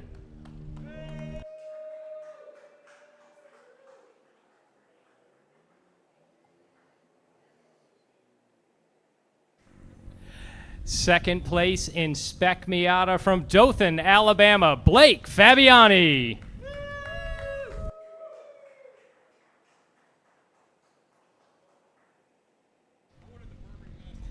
And the man who will walk into the smoke and take his place at the top of the podium, our Spec Miata winner today from Decatur, Georgia, Jose Garcia. So how about it, race fans? Round of applause for our Spec Miata podium this afternoon. Well, congratulations to all those drivers. What a great race they put on for us. It was a very interesting race. Great to see those guys out there. Again, congratulations to Chris Hune. Second time, well, first time earlier today, and then second time in a Spec Miata just about an hour later when he competed in that and got a podium finish first time out. As Jose said, hopefully we'll start seeing Chris more often in that Spec Miata class. But I got a feeling he's not going to give up those Radical cars. They're too much fun for him as well. So we'll see him a little later on. Now, Chris had a problem in his Radical earlier today in qualifying. So he had a mechanical problem, and he was offered that car of Matt White in order to be able to race it, and he said, shoot, why not? So he took that car over and was able to bring it home to a podium finish here this afternoon. Congratulations to Chris Hune. Also Blake Fabiani, who had a great race, and to Jose Garcia, who topped that field. Radical cars are on their way out in just a few moments. We'll get them out there on the track and be ready to go racing with our Downforce cars here at Atlanta Motorsports Park. Remember, we'll be back in a couple of weeks right here at this great facility to have another race at the main track with all of our Miatas, our Historics, and our Radical cars. They'll be doing Autocross. We'll have Time Attack, all of the things that you've come to enjoy on these Saturdays this season. We'll be back here in just a couple of weeks, and we'll follow that up the next week at the kart track coming up in just a little while. So if you've not been to the kart track to enjoy what some adults, but basically a lot of kids racing at the kart track. Very interesting racing, and we hope you take an opportunity to do that. If you want to bring your group to the kart track, contact Atlanta Motorsports Park via the website and find out how you can bring a group of people and enjoy karting as a community effort. One of your companies or however you want to have anyone that wants to come with you. It can be a church group. It can be, a men's group. Bring your Boy Scout troop, whatever you want to do, bring them to the kart track and enjoy some great fun. Open every day but Monday. However, during the summertime, there will be a number of Mondays that will be open and available to you as well. Rachel Highland leads the group of drivers down. She is in that safety car as we get ready to go racing with Radical cars. They are on the track right now. We saw Rayden Nickel have a problem in the earlier race. Rayden was out there and passed a lot of cars toward the end of that race after they got that problem repaired in his car. So by virtue of that, he was 2 laps down. He's going to be starting in the rear of the field today. It's going to be interesting, John, to see how Rayden Nickel works his way through this field of cars. Yeah, the great young driver that we'll see here from Houston is handicapped to be at the back of the field where he had plenty of speed in the end of that pre-final, but that means he's going to start at the back of this field. So we'll see what will happen. We did get to see Jack Rambo's Praga that you were talking about, had the roof on it. Is that the 2-seater that's out there? No, the 2-seater's actually another car that's out there. Okay. Yeah. So we'll see what happens here. Nicholas Pearson was the winner in the opening pre-final. He is in the silver number 418. Then behind him, Jack Rambo in the 16. Barry Davidson and Nate Davidson, a father-son combination. Those are the yellow and white cars. They'll make up row number 3. Gabe Spencer, a name from our kart track. He will be on the inside of row 3 with John Pearson alongside.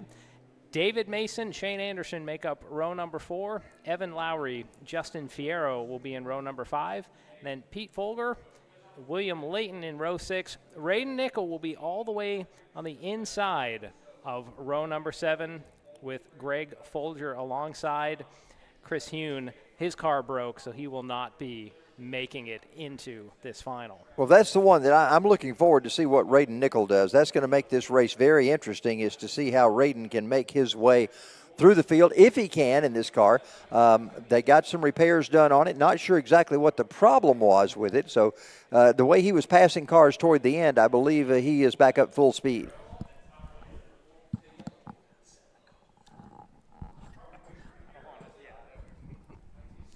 So maybe for the last time at pace speed, we will see our Radical Field race fans at home. We appreciate you joining in to watch us here at Atlanta Motorsports Park for round 3 of our championship series. If you're just joining us, please give us a like, a follow, a share, and let us know in the comments where you are watching from today. We know we have fans from across the country and around the globe, and we are thankful that you've decided to spend some of your time here with us. Well, they work their way now down into that long sweeping area as they get set to come to green here in just a moment. I believe they're going to be lining up 2 by 2. Rachel Hyland has that beautiful green Porsche out there that's going to lead them.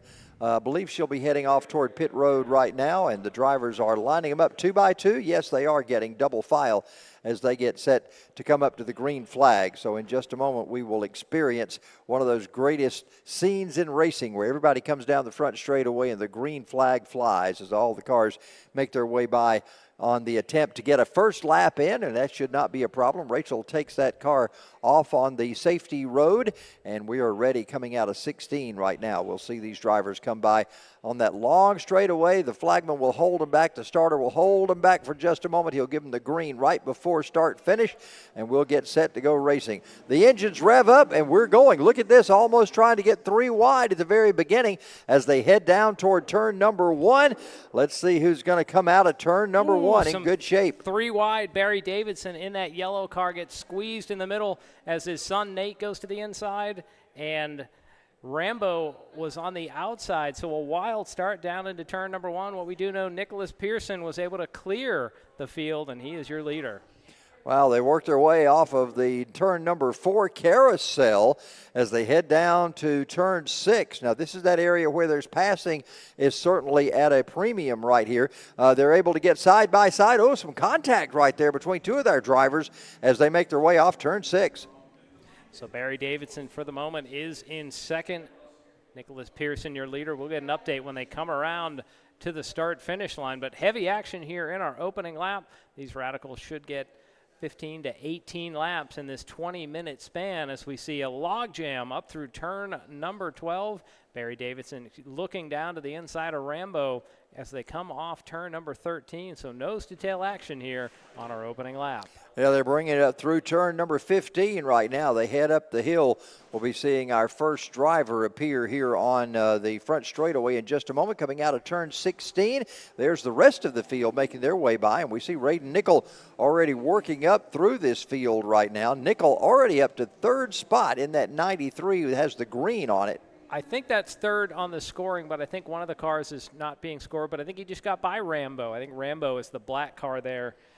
He's on track, but he hasn't been scored, so maybe some transponder problems. Rambo is in that closed, cockpitted Prega machine. Yeah, I think Rambo is not scored. Oh, we got a pass right there. That's the pass for 3rd, I believe second. it is. That's the Nickel. second. Raiden Nickel already up to 2nd from starting back in the boondocks of this race. He now can set his sights firmly upon our leader, Nicholas Pearson. Well, Raiden Nickel working his way now down to turn number 7, and he's trying to chase down the leader. Nicholas Pearson has quite a commanding lead But, man, the way Raiden Nickel has come from the tail end of the field already up to second spot in one lap, or actually 2 laps completed right now. You'd have to say he's fastest car on the racetrack. Let's see if he's going to be able to chase down Nicholas Pearson. Pearson running in an S3 Radical, Nickel in an S1 Radical. So, Charles, this is that race within a race. Both of these drivers should be on the podium, but you know each driver will want to see the checkered flag first. Yeah, I don't think Raiden Nickel has second place. Even though it may be first in class, he doesn't like to be behind anybody. He wants to be the man out front setting the pace. First with no adjectives. That's exactly right. So let's see if he can chase him down. He's in the SR1. Now, we know that they're a bit underpowered compared to the SR3s. That's why they're in a different class on this racetrack. You saw that closed cockpit of Rambo. Jack Rambo's out there. You saw that car on the racetrack. He is not being scored. Apparently there's a problem with his transponder, but he is on track and he is running well right now as we keep an eye on him and the rest of this field of drivers. We're just waiting for data to pop up in Race Monitor, Charles, at this point. As on that last lap, Raiden Nickel, the fastest car on track, about 7/10 quicker than Nicholas Pearson. So maybe Nickel has the hook set, and he's going to reel in our leader. Yeah, John, there's one driver that shows up at every track we announce at, and that is the old waiting for data. Or missing data. Missing data, depending on whether it's my race pass, yeah.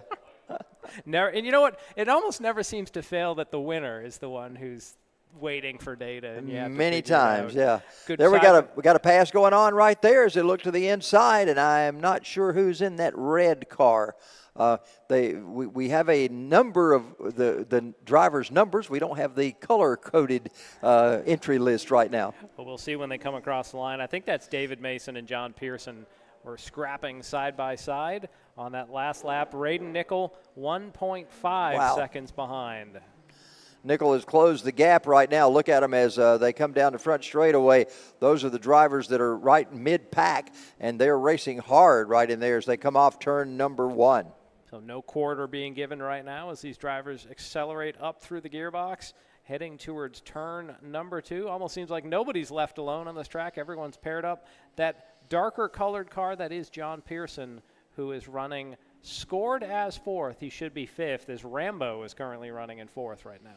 Yeah, Jack Rambo in there in that Praga car. That is the one that's a closed cockpit car, so you can spot it on the racetrack differently than these Radical cars. There you see him coming out of the shot that you see right there from the drone. Meanwhile, Raiden Nickel still closing in as he closes in on our leader, Nick Pearson. Pearson trying to see if he can pull this thing off this afternoon, but I'd be a little worried about Raiden Nickel. Well, I don't know. Do they have mirrors in these Radicals? Maybe Pearson can't see them, but he might start to feel them at a certain point. This battle here on track, I believe, is Rambo and John Pearson, I think, is reeling him in. So we're going to see a battle for 4th position. As Charles, we can hear the cars sweep past us, and boy, they have a much different sound than the Miatas. Definitely more of an Indy car sound out of these engines. Have that high pitch. If you remember the old days of the Buick V6s in the NASCAR Busch series, they sound a lot like that high pitch whine of the old Buick V6s. Those what now the Xfinity series, those Busch series engines running like a 14-to-1 compression or some insanely high number out of those little V6 engines. Yeah, and Jim Ruggles was kind of the purveyor of those Buick engines for NASCAR out of Atlanta, and he was recently inducted into the Georgia Racing Hall of Fame. Jim Ruggles, a great engine builder. So just off the bottom of the screen, you can see our 2 leaders. Nicholas Pearson is your leader in the silver car in an SR3 Radical. Behind him, Raiden Nickel in the white and green, number 93. That's an SR1 Radical. Each time around, Nickel has been a little bit quicker. He started at the back of the field, so he has just one car left on his hit list, and that is Pearson's machine. So these drivers sweep through turn 14 and 15. They'll stay full throttle as they get up to turn 16 and really touch on the only straight piece of property here at Atlanta Motorsports Park. Well, it seems like Nickel, he may be a little underpowered compared to the SR3 of Pearson, but it seems like he's handling a little better. You see from that overhead shot we got a few moments ago as they came through 13, 14, 15, you saw where Raiden was closing in on Pearson, and it seemed to be the handling on that SR1 of Raiden Nichols was just superior to the setup. The weight. You say that the It could be the weight. SR3 has a little more power, but the 1 could be a little lighter, and that means better handling, especially into the corners, and some better acceleration off. Nickel, I'd say, is about 8 kart lengths back, and now he is chomping into that. A great corner off turn number 6, hitting that apex. So Raiden Nickel, he's going to set sail once again, looking straight at the exhaust port of Nicholas Pearson. Well, and we talked earlier about Blake Fabiani. Tires seem to be the issue in that race. So you never know who's got fresher tires at this point on these cars. So we don't know if that variable comes into play as well. But Nickel certainly closing in right now on Pearson. So we're going to stay focused right here, race fans. This is the final race of our day here in round number 3. Our next event will be July 15th, right back here at the main track for round 4. And then we'll be at the little track watching the go-karts for the Kart Championship Series on July 22nd when they host round number 5. Well, the kart track's always fun. This track's fun as well, but they just have different personalities and different people show up, and it's just a lot of fun to be at both facilities. At the kart track, you get a lot more of that. It's kids driving, so you get a lot of the parents there who the parents / crew chief / hauler driver / financier, all the roles that a parent Fan fills. club president, yes. so forth. A lot different experience there, but through the several classes, they put on quite a race. As we see Nickel down to about 1 car length. Wow. Let's see how he does down this back straightaway. If the SR3 has more power, it would show right here down this weaving back straightaway. Let's see what happens as they get on the brakes into turn 10. Well, this is going to be an eventful lap. The next couple of laps are going to be very eventful for these drivers as Pearson tries to hold off Nickel right now. They're heading into that section as they go around the big sweeping turn here in just a moment, coming off of turn number 11, working up into 12. They make that sweeping turn. Nickel right in the tire tracks right now of Pearson as they come down through turn 14. Raiden Nickel almost got off race course there for a minute. Man, he got way inside. I thought those left side tires were going to get off in the grass. Last time around, Pearson had his best lap. Let's see what he does this time as they sweep past the start-finish line. A little slower for Pearson. Nickel just about 1/10 of a second faster. A little smoke coming out of Pearson, so maybe he's hearing the footsteps late on the brakes. Don't know if that'll cause a flat spot, but now Nickel is there, and he's going to look to the outside through turn 2, just showing briefly a flash of white in the rear view as they're side by side through the carousel. Charles, we're getting at it again here. Is Nickel going to be able to get up to the inside? Pearson perfectly wide in that silver machine. Well, this is where Raiden has caught some areas where he's tightened things up a little bit, coming off turn number 6 right there. This time he times it perfectly once again. He shoots off that corner really strongly by getting past those rumble strips. Right now he's got a head of steam going down into turn number 7. Almost gets the nose of that car down to the inside, but he is right there in the tire tracks of Pearson. They work their way down to turn number 11. This is a passing zone coming up this hill. Can Raiden do anything with it? No, he's fading back right now. A couple of car lengths open up between those two, but Nickel, man, look at this. He has got a run going through turn number 15. Raiden once again almost hangs those tires off into the grass. They come up to 16. Got to be careful here.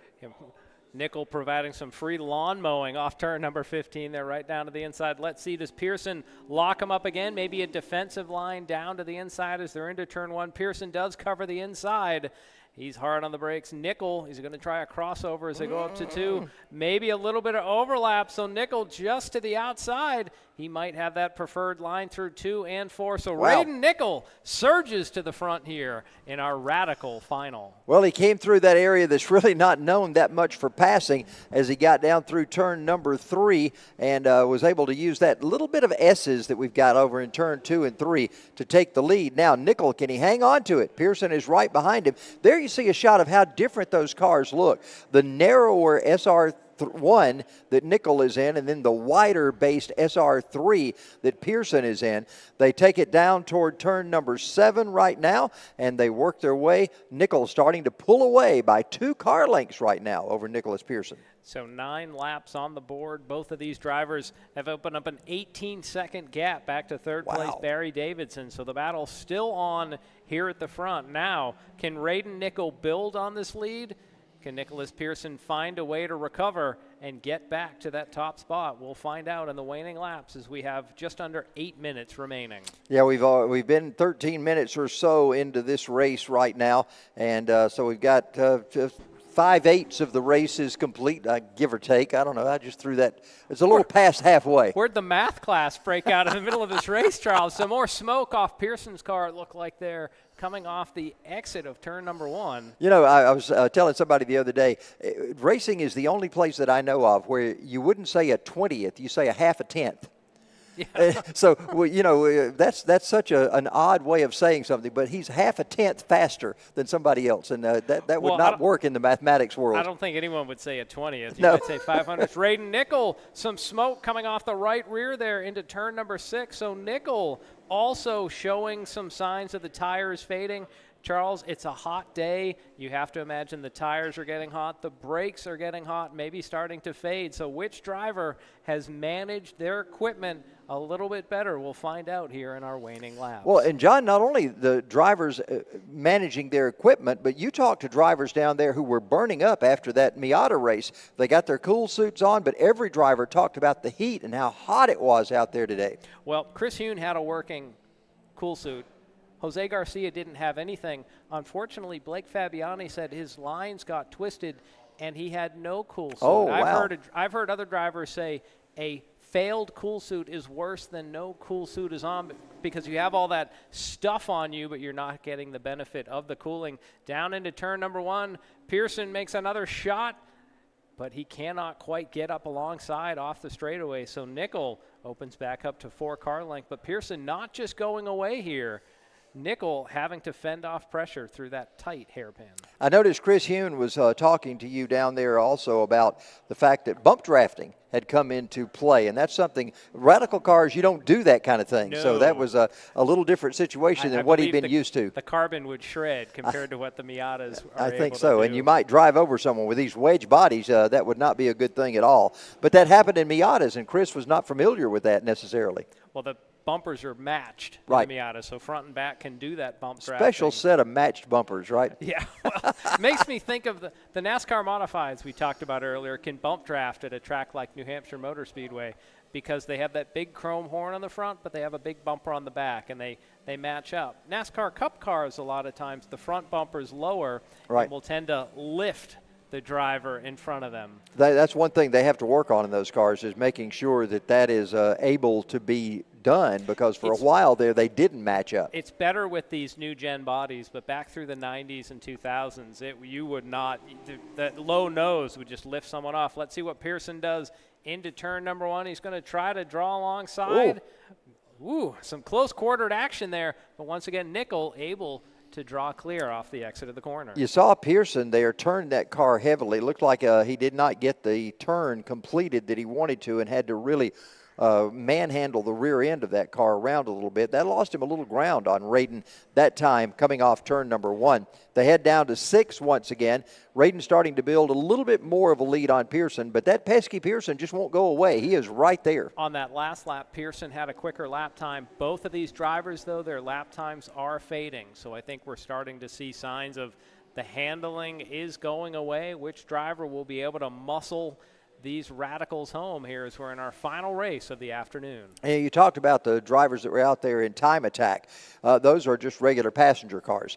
And so the brakes in those cars are not set for performance like these kinds of brakes are. They're not racing brakes as these cars would have. A street car, you could get the vented and drilled brakes to get a little better cooling, but they're not quite as amped up as the big calipers you'll have on these cars. Also, a street car is going to be 2,800 pounds, 3,000 pounds.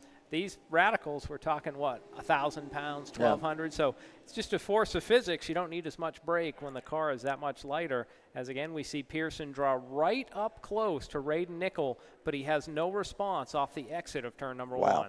I was at the parts store yesterday, and I saw some huge brake rotors.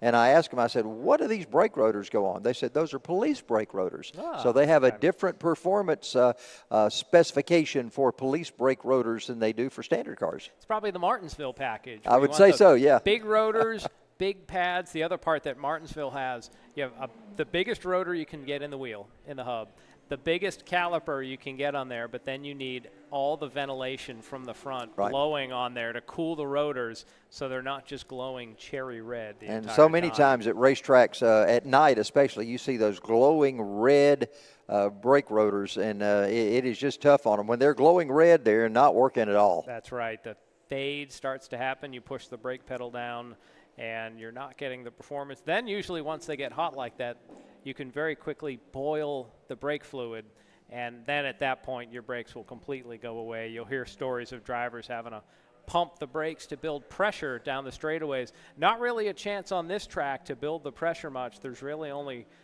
2 brief straightaways. As once again we see Raiden Nichols sweep by with 18 minutes left. They should get 2 more laps in here.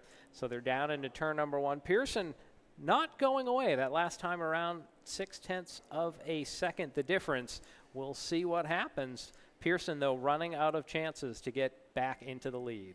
Well, John, you talk about the straightaways here, but drivers have to be on the brakes a lot. There's a lot of turns and twists on this race course, so a lot of shifting, a lot of times when the drivers are on the brakes at this race course that you might not see on other areas.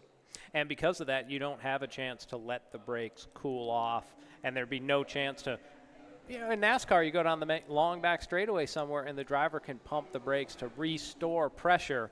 That's not going to happen here because you're needing the brakes for actually slowing the car in the corner. And many times you'll see NASCAR drivers, they'll use the brakes to feather the throttle. They'll actually just tap the brakes. Look at this. We got action heating up right now. Pearson's right on the back of Nickel as our laps start to wind down. So they should see the white flag this time around. Pearson got a great run down the back straightaway. Maybe that's where the advantages of the SR3 Radical shine. Now Pearson just a kart length back, staring right at the exhaust port of Nickel. Let's see what happens into turn number 1 as the white flag should be swirling in the air. Pearson tries to get up alongside the white 93 in Nickel. So Nickel has company, but he gets a great exit off turn number 1. They're going to drag race up to turn number 2. Nickel holding off Pearson for now. Well, they work their way by. For the final time, they go through the carousel, and they're bringing it up to the top of the hill right now. Pearson knows he's got one last shot to try to do this. Couple of passing zones. Here comes one in turn 6. So these drivers are class within a class. As Pearson gets up alongside of the 93, what's going to happen down the back straightaway? The lead is Nichols for now. Both of these drivers will be on the top step of their respective podium, but Charles, each of these drivers wants to be first to the line, and they have about a mile left from this point to decide who that will be. Well, they're coming up to another possible passing zone right here as they work their way up the hill. Tyler Edwards told us that this is a popular place to pass, even though it may not look it as they come up toward the top of that hill right there. Now passing zones are at a minimum as they work their way for the final few laps, few turns of this one. Raiden Nickel and Pearson coming off turn number 14. They work up the hill into 15. We'll be seeing them come around off 16 right now. They're coming to the checkered flag. Double checkers in the air to the line. It's going to be close, but Raiden Nickel holds off a charging Nicholas Pearson to pick up the win in our Radical feature. So, Charles, for full 20 minutes, these drivers were battling, and at the end, the difference, 0.11 of a second for Raiden Nickel. Isn't that something? I mean, there was a point there where there was seconds between them, and then all of a sudden they come within 0.11 of a second and have fantastic finish. Pearson really battled back hard. Nicholas Pearson working really hard as they came down that front straightaway. I thought he had a run going to the outside and maybe try to claim the win, but he couldn't do it, and there's our third place finisher there. That was Barry Davidson in the yellow Radical, and now coming around in fourth, I believe this is John Pearson, although that might have been Rambo. That was Pearson coming around in fifth. That last lap by our leaders, Charles, both of our top two were about 2 seconds off their best lap. So you could see the fade happening in these cars as they were wearing out the tires and probably heating up those brakes. Yeah, heating up the tires too. You got to remember this is a hot day, so the asphalt's getting hot, the tires are getting hot. They're just not sticking as well as they did at the beginning of this race. So I think heat playing a factor in addition to Just the fact that they're wearing out is the heat playing a factor today. Braden Nickel is our winner. Of course, Nicholas Pearson also a winner because he's going to be at the top of the SR3 podium. Braden Nichols sitting on top of the SR1. And other drivers that are in there, of course, Praga racing with these drivers. Not enough Praga to have their own class right now. Shane Anderson is shown in the 02. As we see Braden Nichols stop at the start-finish line, he's going to do the old victory lap with the checkered flag. So Braden Nichols grabs that in the cockpit. Charles, we don't know if he's had any experience trying to drive one-handed in one of these radicals. They do need the paddle shifter, so let's see how he does. But Braden Nichols in that white 93, your winner this afternoon. John, we've not seen victory laps here before. This is a new thing today. It's good to see these drivers taking their way around. Of course, they do the short course of the track. They don't go all the way around, but they will cut off there at turn 10 and come back up. But it's really been good to see these drivers get a little more notoriety and an opportunity to carry the checkered flag around for the pride of being the winner. Spoils of the winner, I guess you would say, this afternoon. And Charles, normally you would say the winner will get some champagne. Braden, way too young to enjoy imbibing in an alcoholic beverage. So he will get the sparkling water, correct? Yeah, the sparkling water out for Braden Nichols coming up in just a little while. He'll be in victory lane, and he'll be on the podiums in just a moment. John will be talking with him down there. Braden Nichols making his victory lap around Atlanta Motorsports Park. So congratulations to him, our overall winner this afternoon in Radical Racing as he brings the number 93 home. Driver out of Houston, Georgia, youngster who has done very well in racing. Spec Miata, he did well also in karts. He was a perennial winner at the kart track as well, and that's a name I'm sure you're going to be hearing for a long time in the future. Keep that name in mind. Braden Nichols is going to be one of the greats in racing. He'll make his way through turn 10, I think, right there. No, he's going the full course, so he'll go all the way around through that other upper carousel into 12 and down from that point on as he comes around. We'll get him and the rest of the drivers set for our podium finish in just a moment. John Matthews is going to be down there to talk with him. It's always good to work with John. We've been together a number of years now doing various tracks, and then of course we get separated because we each have our own race tracks that we do on various occasions. But it's good to be able to get a chance to work with John whenever we can, and it's always exciting when I hear he's going to be in the booth with me. Nobody else I'd rather work with than either Will Rigdon whenever he's available or with John Matthews. Those are two professionals in our sport, and I always enjoy the opportunity to work with them. There you see the shot of our tower here at Atlanta Motorsports Park. Today we're down in the Ping Garage, a great venue for us to watch because we've got the monitors down here to see exactly what you see at home and are able to talk about that. And let's go down to John right now. He's got one of our great drivers here to talk with. Thank you, Charles. I'm here with Nick Pearson. Nick, you were first in the SR3 class today. How was that battle with Braden coming down to the finish? It was tight. He was, I think if I had another lap, I would have gotten him, but I didn't know that was the last lap. It was tight going into turn one, a little bit of contact, but he came out in front. So, yeah, he just drove well. We both drove well, and that's the finish. We heard from our drivers in Miata. It was really hot in the cars. How different is it being in Downforce where you have that open cockpit?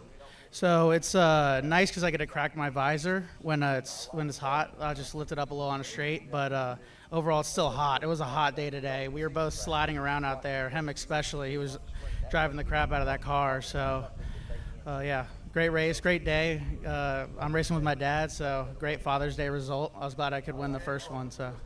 And you beat your father, so that's good. That's an interesting Father's Day dinner that you're going to have tomorrow. Yeah, it's usually how it goes.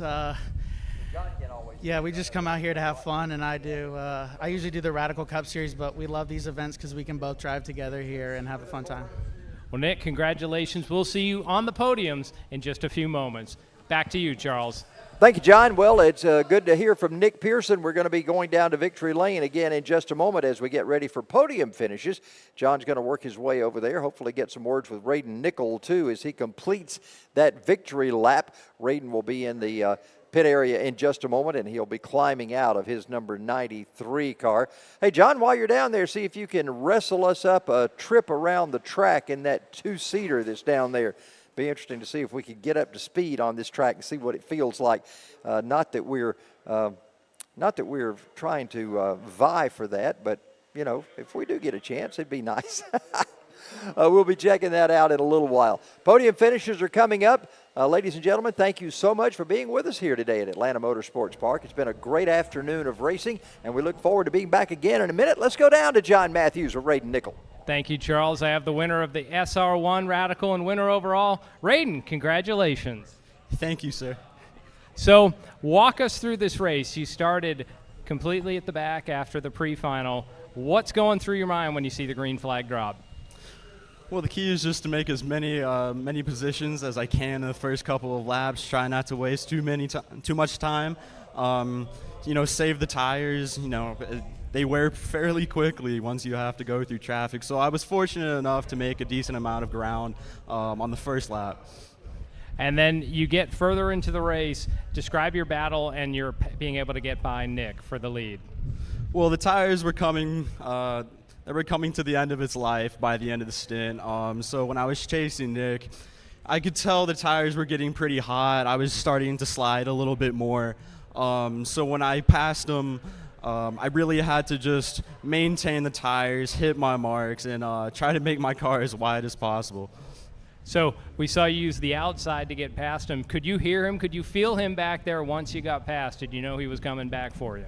Oh, I knew as soon as I passed him that he was going to be on my tail the entire time, like the rest of the race. Well, Charles and race fans, look at that big smile from Raiden Nickel, our SR1 Radical winner, and we'll see you on the podiums in just a few moments. Hey, John, ask Raiden what it was like to do a victory lap. First time we've seen that going on. Yeah, so Charles was wondering, you did the victory lap. Maybe the first time you've done it, the first time we've seen it here at AMP. What was it like in the cabin to be able to hold that victory, that checkered flag out the window? It was definitely a good experience. I hurt my left hand trying to drive the car. The flag definitely causes a lot of drag, but it was overall an amazing experience. So Charles, sounds like maybe he enjoyed it, but it cost him, you know, wasn't quite used to that. So if we get you in the circle track world, you might see that a little bit more. So still seem to enjoy it, and Charles will be back with podiums in just a moment. Yeah, one of those hard things to do one-handed, trying to shift that car and make it away around the racetrack. All Downforce drivers, we need you at the podiums, please. All Downforce drivers, let's report to the podiums. All Downforce drivers, let's head to podiums as we get ready for podium presentations coming up here in just a moment. It's been a great afternoon to be with you here at Atlanta Motorsports Park. We started out with our Spec Miatas as they got in the pre-final, and then, of course, we went to the Downforce cars. We had an opportunity to have some time attack, I keep calling it track attack, time attack cars on the track as they enjoyed trying to see what they could do with their cars on this racetrack, their personal driving machines. And then, of course, it came time for the finals as we got our Spec Miatas. Congratulations to Jose Garcia on his win. Congratulations to Raiden Nickel on his win that was just completed in this race for the Downforce cars. We also had the opportunity to see the drivers this afternoon in Autocross, and it was a great opportunity to see some of them. A lot of excitement as the rail buggy, dune buggy, whatever you want to call that buggy, went out there today and kind of took out some cones and had a good time. Rear end of that car fishtailing around as he went through the Autocross this afternoon. But podium finishes are coming up. We'll get them going in just a moment. Thank you so much for being with us. There you see a great shot of some of the amenities here at Atlanta Motorsports Park. You see the putting green. You see the pool. A lot of folks enjoying the pool here this afternoon. The kids' playground, the cabanas out there that you can enjoy, and just a wonderful facility and a great opportunity to be part of this country club facility here at Atlanta Motorsports Park. Viewers, if you do want to experience some of AMP, if you want to think about becoming a member, go to our website, atlantamotorsportspark.com. Look for the Taste of AMP. It's a half-day adventure here. You get instruction and then time on our main track, doing some autocross as well as on that ultra-fun skid pad. So that's just one of the great opportunities for people here at Atlanta Motorsports Park. Well, there are plenty of things that you can be part of. And, of course, the kart track, it's always available to you to come up, rent a kart by yourself, bring a group up, and race against each other. Just watch out for that treacherous turn number 8 when you get down there the first time. Well, and you had mentioned corporate events, so what about maybe a bachelor party? You want to have a guys' weekend, a great chance to get out there on the track. And if you're a little more serious, they even have karting schools. I believe it used to be Monday mornings at one point during the month. You'd go to a half-day or a full-day karting course, so you would learn to drive not on the rentals, but on those higher-level karts where you're going to hit 60 to 70 miles an hour, and you get all the instruction on the best lines to take around the course, as well as, more information about the kart. So if you just want to be better when you're on track, or if you actually want to go into karting, whether you're a kid or an adult, Atlanta Motorsports Park has a plethora of opportunities. And karting is such a jumping off point for so many drivers. They start in karts. There's so many things you can do after that. You can go into oval racing, you can go into road racing, but it is a great start for youngsters to get the feel of motorsports and to move on to whatever discipline of racing they want to go into. And when we say kids, they start as young as 6-year-olds in the Comer karts. And the kids, they're going about 25 miles an hour. So they're not doing 100 and something, but it's a chance for them in a low-powered. And it's abbreviated course. Controlled environment. They run on the Jelly Bean. A chance for these kids, like you're saying, to get in the seat, gain that seat time before moving up to higher divisions. They're not just thrown into the wolves in a shifter cart where they're trying to do 90 miles an hour. They start them slow, but it's a great experience. And think of what the kids can say when they get back to school with the question, what'd you do this summer? And they're able to talk about their experience here at AMP. Show and tell, and they pull out a trophy that they won at the racetrack. That's pretty cool to be able to do. We got podium finishes coming up here in just a moment. We'll get them ready to roll. John will be out there interviewing our drivers as they head up to the podiums for the Downforce cars. That's all coming up here before we end our broadcast today here at Atlanta Motorsports Park. I want to thank our crew. Got a great crew, puts together such a great broadcast for you, and two of the things that are most exciting about this are the 2 drones that we have that cover this racetrack. Jeff Farver and Daryl Kilboy, they just do such great work, and we are so glad to have them here and what they bring to the table when they're out there on the racetrack. Mr. Cannon with his specialty Kilboy drone just brings us tremendous shots, and so does Jeff Farver in his drone as well. Hey, Charles, I just heard and see on the autocross track that Buggy is going out on course again, a loud pop, and on the gas he goes. So. Oh, my. And we just heard he's the overall winner of autocross, although, Will, it seemed like he mowed down every cone that was on track when he was out at one point. So. Yeah, we're gonna start calling that autocross bowling and see how many pins you can knock down. We just heard it's a 1,900-pound automobile. Wow. Well, Charles, we're ready for awards and podiums. So how about it, race fans? You ready to find out who our winners are today? We will start with our SR1 Radical Division. Coming in 3rd place, Justin Fierro.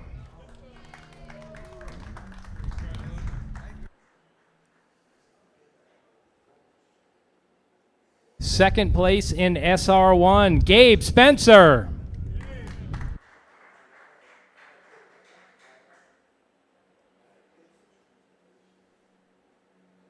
Our winner in SR1 and our winner overall from Houston, Georgia, Raiden Nickel.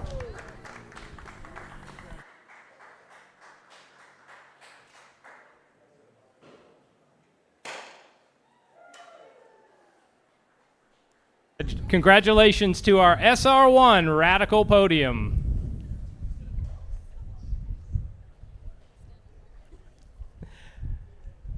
Now we will recognize our SR3 Podium. Coming in 3rd place, David Mason.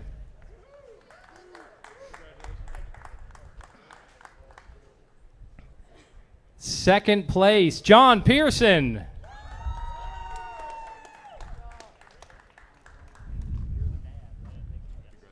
John, happy Father's Day weekend. You're going to have some interesting stories because our SR3 Radical winner today was his son, Nick Pearson.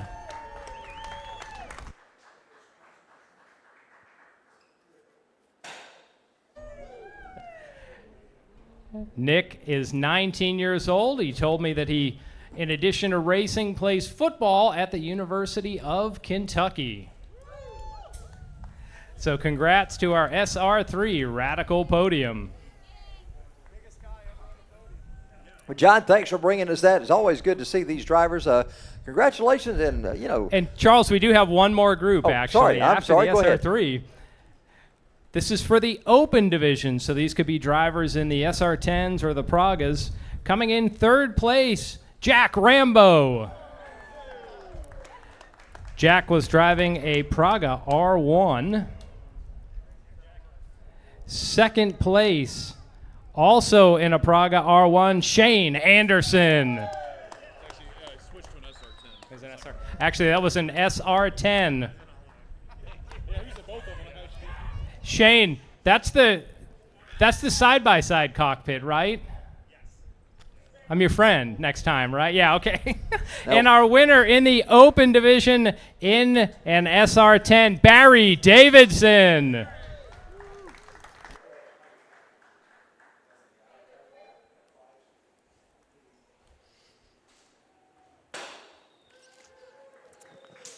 Hey, Shane, don't let him fool you. I want to ride in that thing. Not John. I want to ride in that thing next.